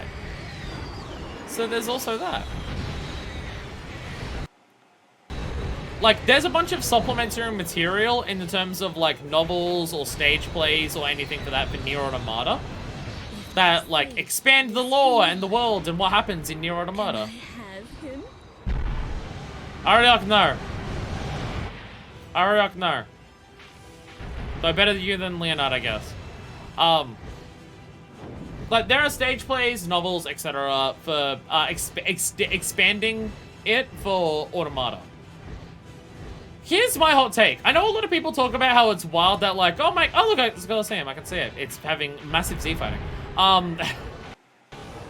know people talk about how it's like, oh my god, look at all this side stuff that happens for Nier and how much of it is canon and stuff like that. I'll be honest. There is, quite literally, not a single thing that I have seen for Nier Automata that is supplementary material for Nier Automata that is outside of the main game that I think improves Nier Automata. I think all of it, if you anything that I have seen, supplementing materials for Nier Automata, all of it only makes the story of Automata worse. Everything that I have seen, I think makes Automata a worse story.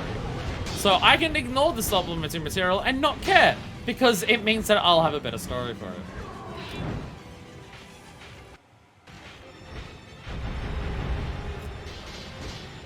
I guess there is that evidence. Yoko Taro has a lot of ideas. I definitely do not think that all of Yoko Taro's ideas are good. And I think you just gotta look at it all in one supplementary material for that. Final Fantasy XIV. Look, as much as I'm excited for it, I'll be honest. There is a part of me that is worried about getting to the Alliance Raid and Shadowbringers. I know it's a crossover for 14 and Nier Automata. Two of my favorite games of all time. But I'll be honest, one, how you fit Nier into 14 when 14 has like this lavish approach to everything being canonically in the universe existing. I don't know how you make a crossover with Automata and make that still work. And also, I'm worried about any of the lore introduced in 14 for Nier being just dog shit, because most supplementary material for Automata is terrible. Like, there is one specific thing that I'm not gonna go into details for if you haven't played Nier Automata, or if you want to. Play Nier Automata. It's fucking amazing. I have my issues with it though. There is one bit of supplementary material where it reveals certain aspects of how certain elements of the world of Nier Automata come about. Like, characters and history of how certain things come to exist that end up happening in Nier Automata. And I think it ruins the story. If you take it, is there a weapon here? What level are we even on? We're on verse 8. Kill every single goblin, then run to the gate to open the chest on the left side. At least there's no time limit. The gate on the left side, and don't kill the 2 targets. So, yeah. So, like, I am worried about what Nier Automata's world building is going to be in there. He is being held in a coliseum. Because there's one bit of supplementary material which changes part of the impetus of how the story comes about to exist in Nier Automata, and it changes a couple characters, but one main character, it changes their motivations and connection to the world. And I think the way that it changes it all is exclusively for the worse. Well, I think there's an issue with so now that I'm talking about shit about this game, let me talk shit about Nier and Nier Automata.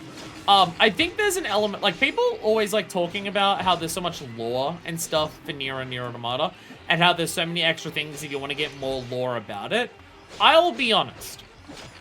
Outside of the core games, because Nier and Nier Automata, the world building that they have, I think works, and is very good, and stuff like that. I think a lot of supplementary material for Nier and Nier Automata very much fall into the trapping of trying to explain a lot of lore for the sake of the world having a lot of lore. And I think a lot of it forgets about why we should care about this lore, or thematically, what does this lore do for the world, or the characters, or anything like that. I think a lot of supplementary material for them forgets to care about those parts. and feels like it just exists for the sake of, like, its lore's sake for lore's sake.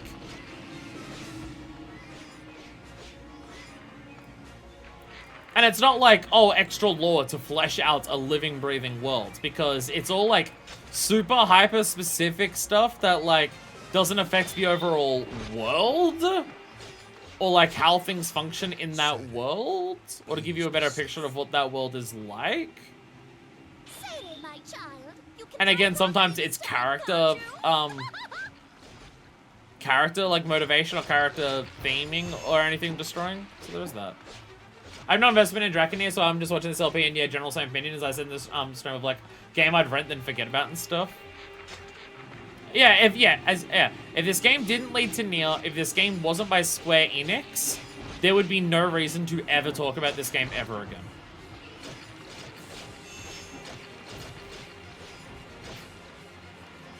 This game exists as a literally the most interesting thing about this game, which I am curious how it gets there, because I've heard ideas of it, but I don't know how it does it.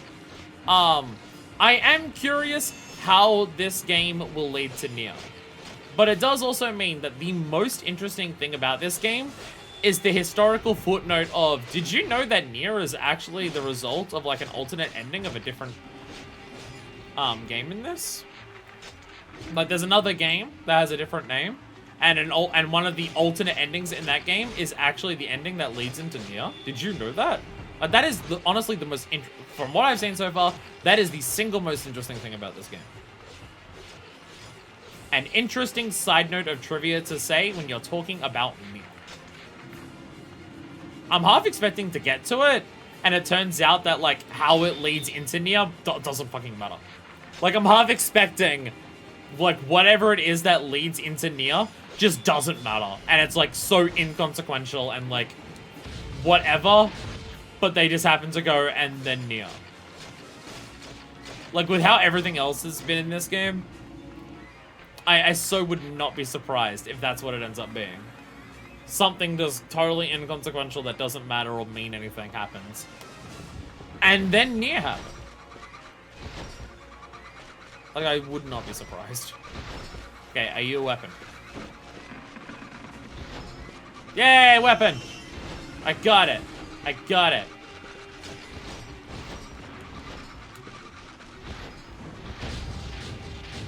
Bye, treasure chest!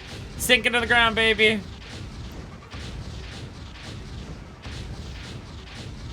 I love this game.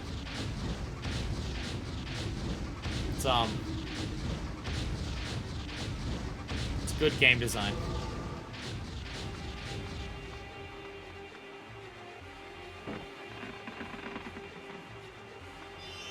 Oh, a key, so I can go to here. I rescue Seto.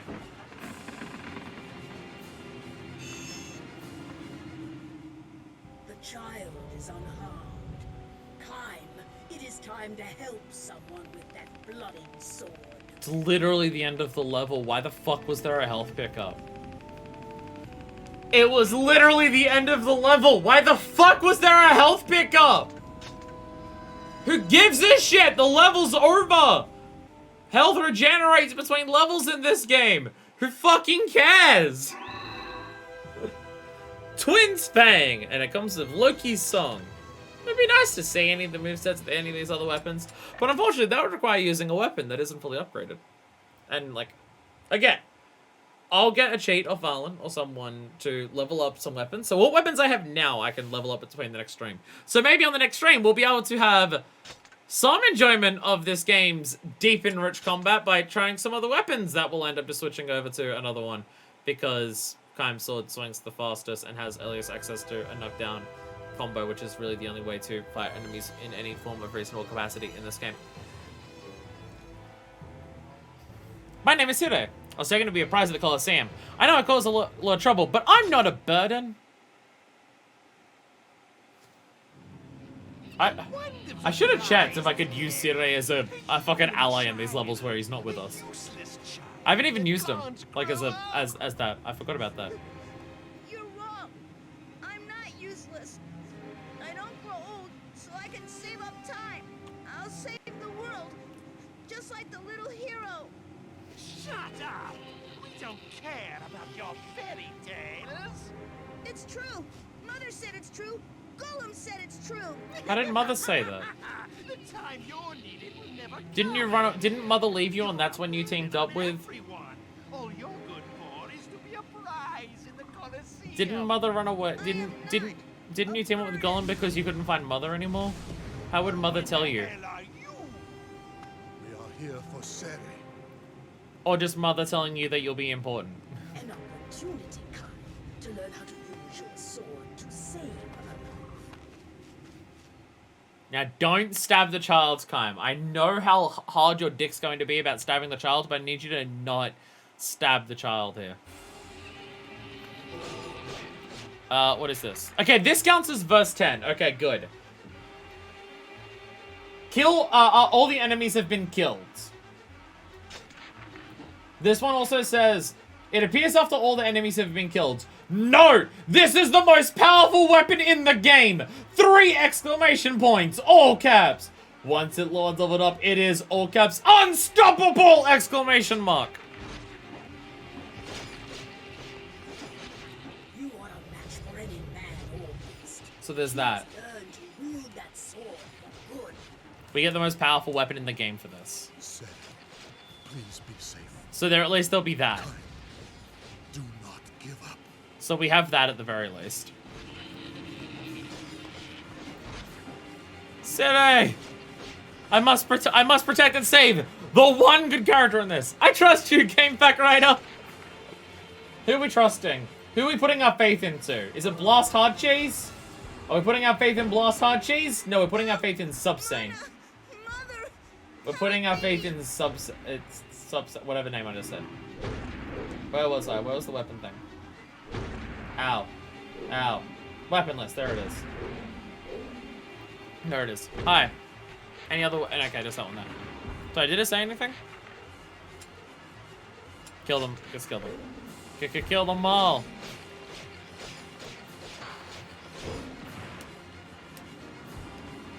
Ah!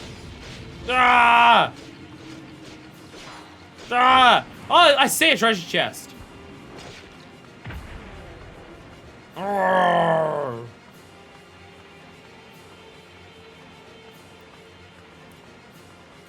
Gonna guess this is health. Yeah, health. I found the health pickup. Ah! Ah! My computer's popping up with ad blocker. Ad blocker, you've been the most obnoxious ad that I've seen for a while. What are you doing? Oh, Jesus. Air juggle, baby! Yeah! Okay. I found another. I found a combat. If you could kill them all, would you?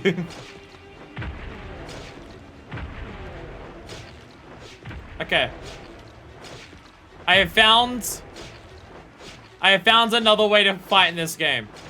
Maybe this is how we fight enemies off. Maybe we air juggle them. Maybe we are playing Devil May Cry.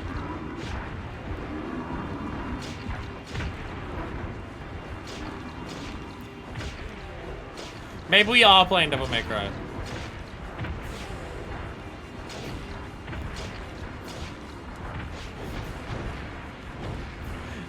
Now, while this might be some kind of effective, it is extraordinarily janky.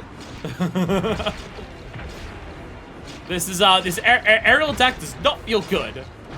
At least your normal ground combos feel okay. This doesn't feel good, but I can do this. Though I really feel like the game doesn't want me to, because this camera doesn't want me to do it either. This camera does not want me doing this stupid bullshit.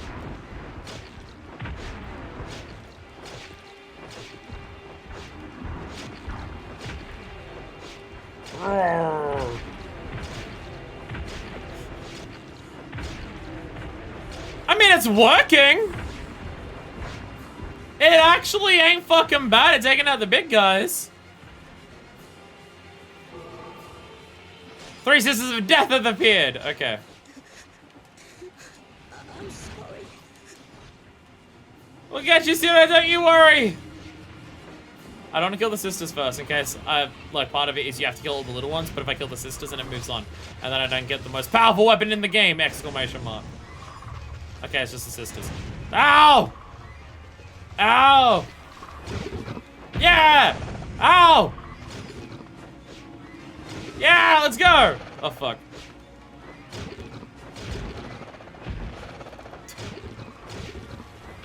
I can't describe why this jump attack feels so bad. It's like the jump itself doesn't feel great. It feels like there's certain times where you're not allowed to do it. The timing that you have to be in the jump where you can press the jump button just doesn't feel very good. I don't need to explain the camera not liking me doing this. But also, I don't think the game was built around me just doing endless jump attacks, so I'm not going to criticize the game for that one. It just doesn't feel like that's what it was expecting me to do. But also, the camera's shit house anyways. So, you know, whatever. I guess it doesn't really change much, now does it?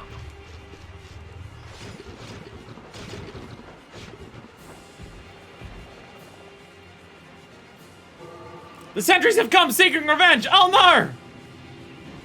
Ah! Wow, okay, that... Well, I mean, that was effective. So, I wish I could do that in the mission where killing them was on a fucking time limit. Wish I could do that in that mission, but I guess fuck me.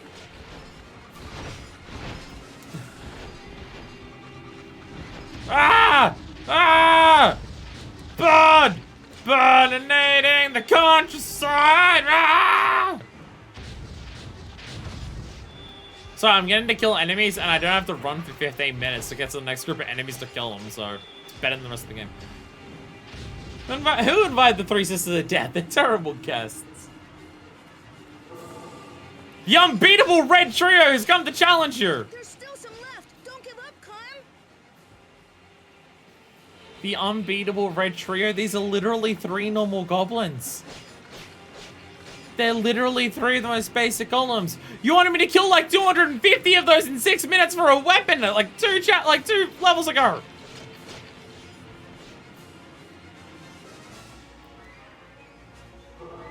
The husband and wife ogre gladiators have appeared. Why are we getting backstories on them? I didn't know who they are. I just need to kill them. I'll even fought mages. That would explain it.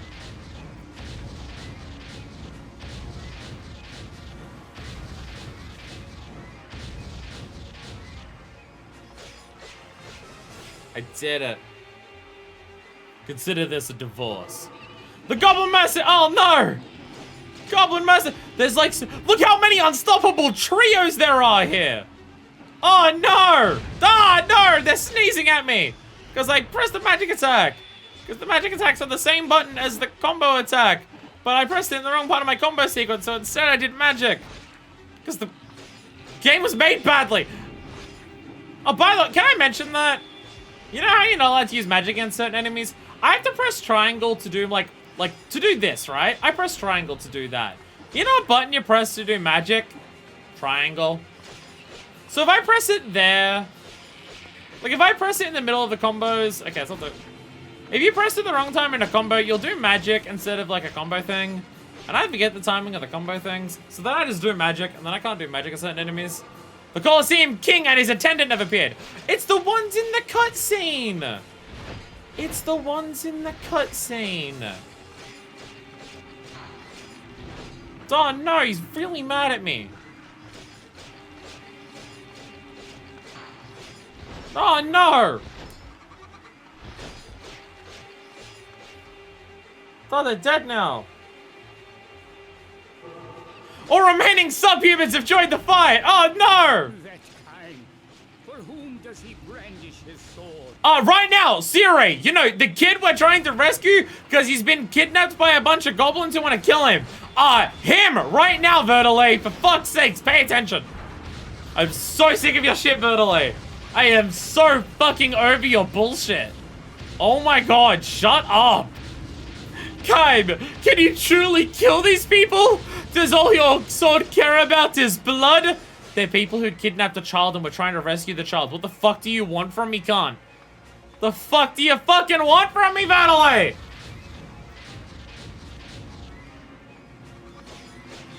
Verdelay is the part about the game that I'll say actively fucking sucks. Verdelay is so annoying. Everyone else, best team. The remainder have joined.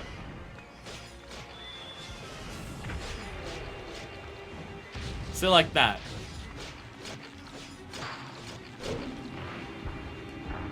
So this is why I just do this.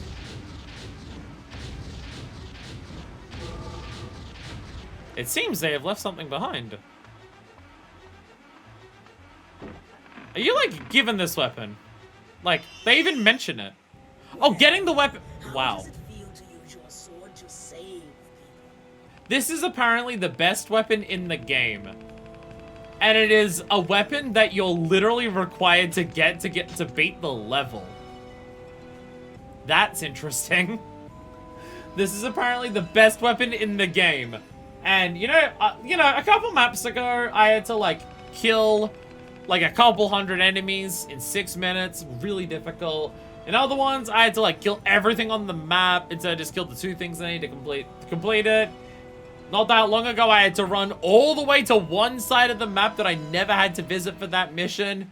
Run for, like, 6 minutes there. Kill 3 people on a horse. Run back to find it. And everything like that. Where Guts' sword here. Where Guts' sword, I'm literally required to get to beat the level. Note, this is the most powerful weapon in the game. Once leveled up, it is unstoppable. I didn't look at the weapon. But who cares? Who fucking cares? I don't give a shit. Do you give a shit? I don't give a shit. I don't give a shit. You give a shit? I don't give a shit. I will look at it after this. Thank you. I thought thank you. Sere, you are safe now. Not just best in game. Best in game! Multiple exclamation marks. Such trouble. That scream! Uh-oh. Uh-oh. The death cry of the berries. Not the way seals are broken.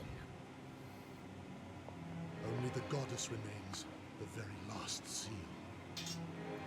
Kaim is pissed. Soon begin the final attack. We too must go to the last battlefield. Oh, it's my fault, isn't it? I wanted to come here. I wasted your time. No, we failed even when we didn't go here. Regret is for fools. What has been done has been done. Yes. All right. Is Kaim threatening to kill the kid because it's his fault, or just pointing his sword at the kid to be like, stop blaming yourself? Forget it. It doesn't matter now. Not anymore. Come on, we have to hurry.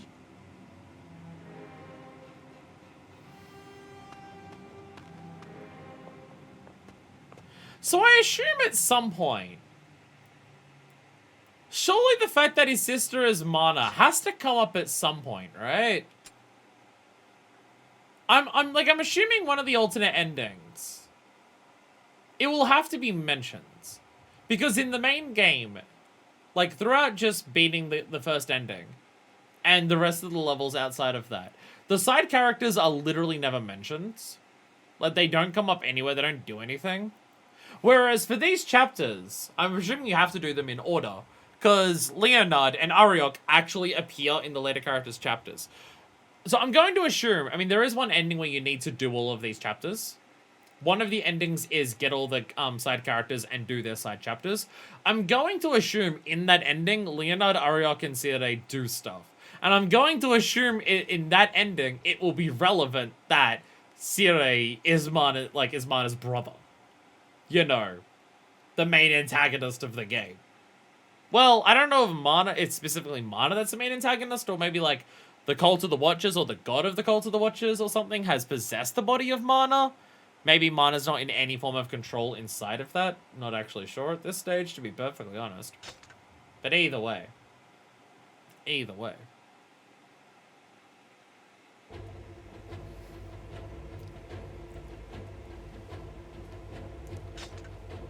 But that is the character side chapters. Done. So if we go over here, there should be everything here should be all squared off and all finished. There's still an orange here, and I don't know why this is still orange.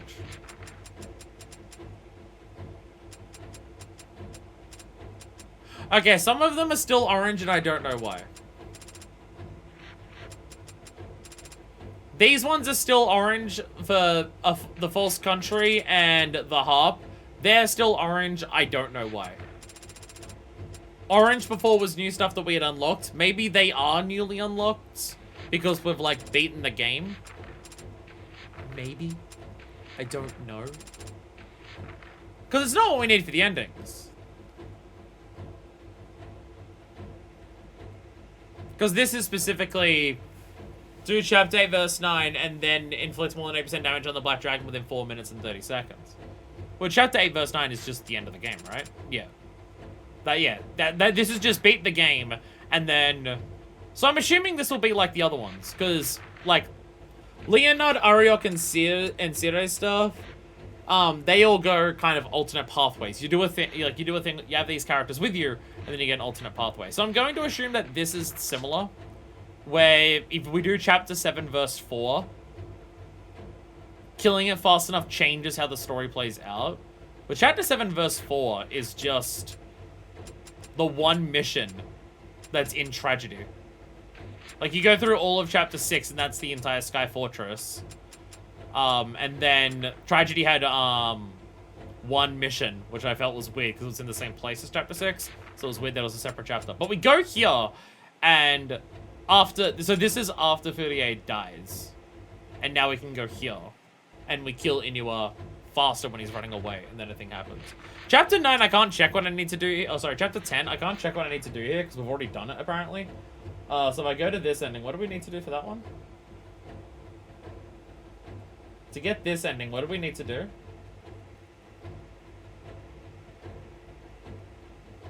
Complete chapter 9, verse 5.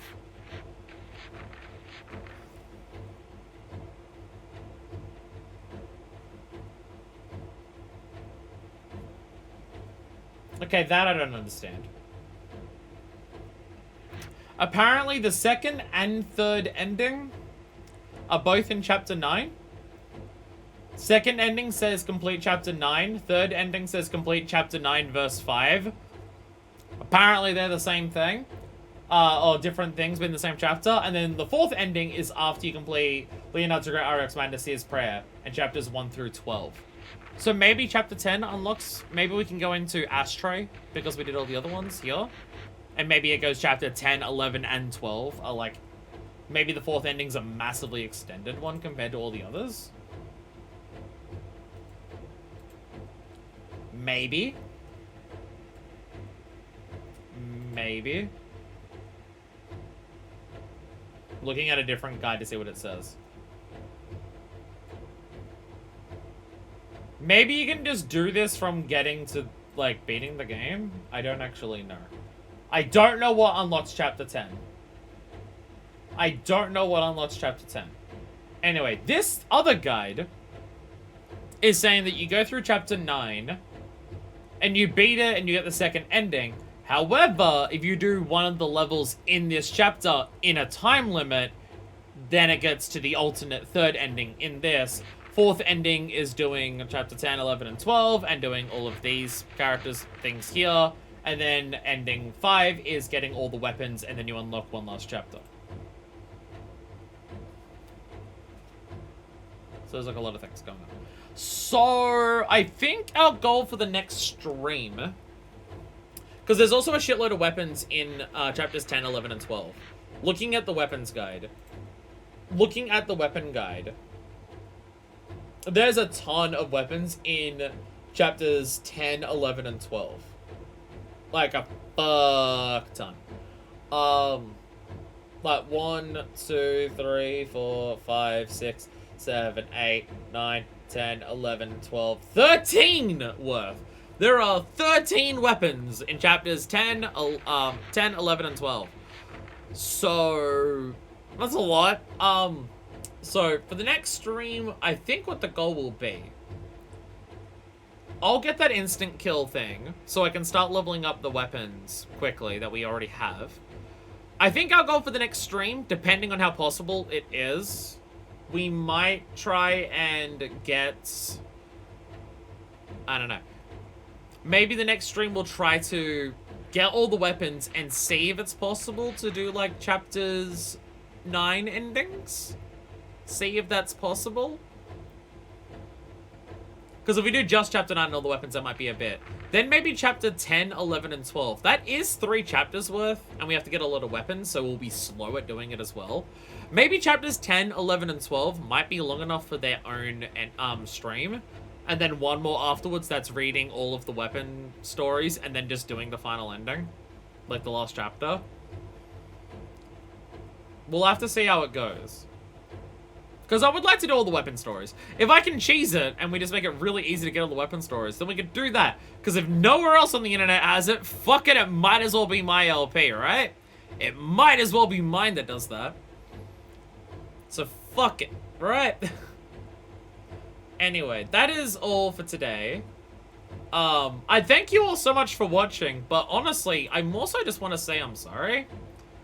I more so just want to say I'm sorry for you. I'm sorry to you for watching.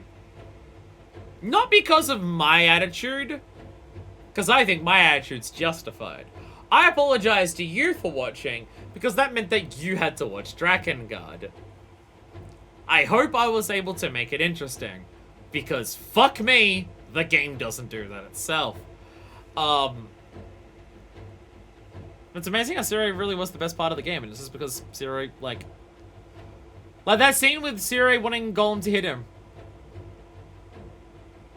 Finish Shadowbringers or watch Drakengard was a tough choice. See, I've ruined your life. First you learned about Silent Hill Ascension today, and then you watched Drakengard instead of finishing playing Shadowbringers. I ruined your life today, and I'm sorry. There's nothing I can do to take that back, is the issue.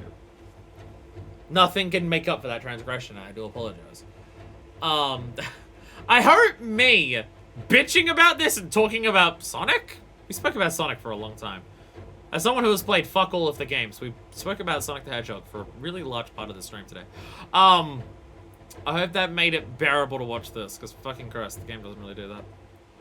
As I've said, I wish I hated this game. Because it would that would imply that I had a level of care or emotion to put into it. But I don't. And that's the worst part. Thank you all so much for watching! I'll see you next time we play this! Woo! So until then, this is Version Sir, signing out.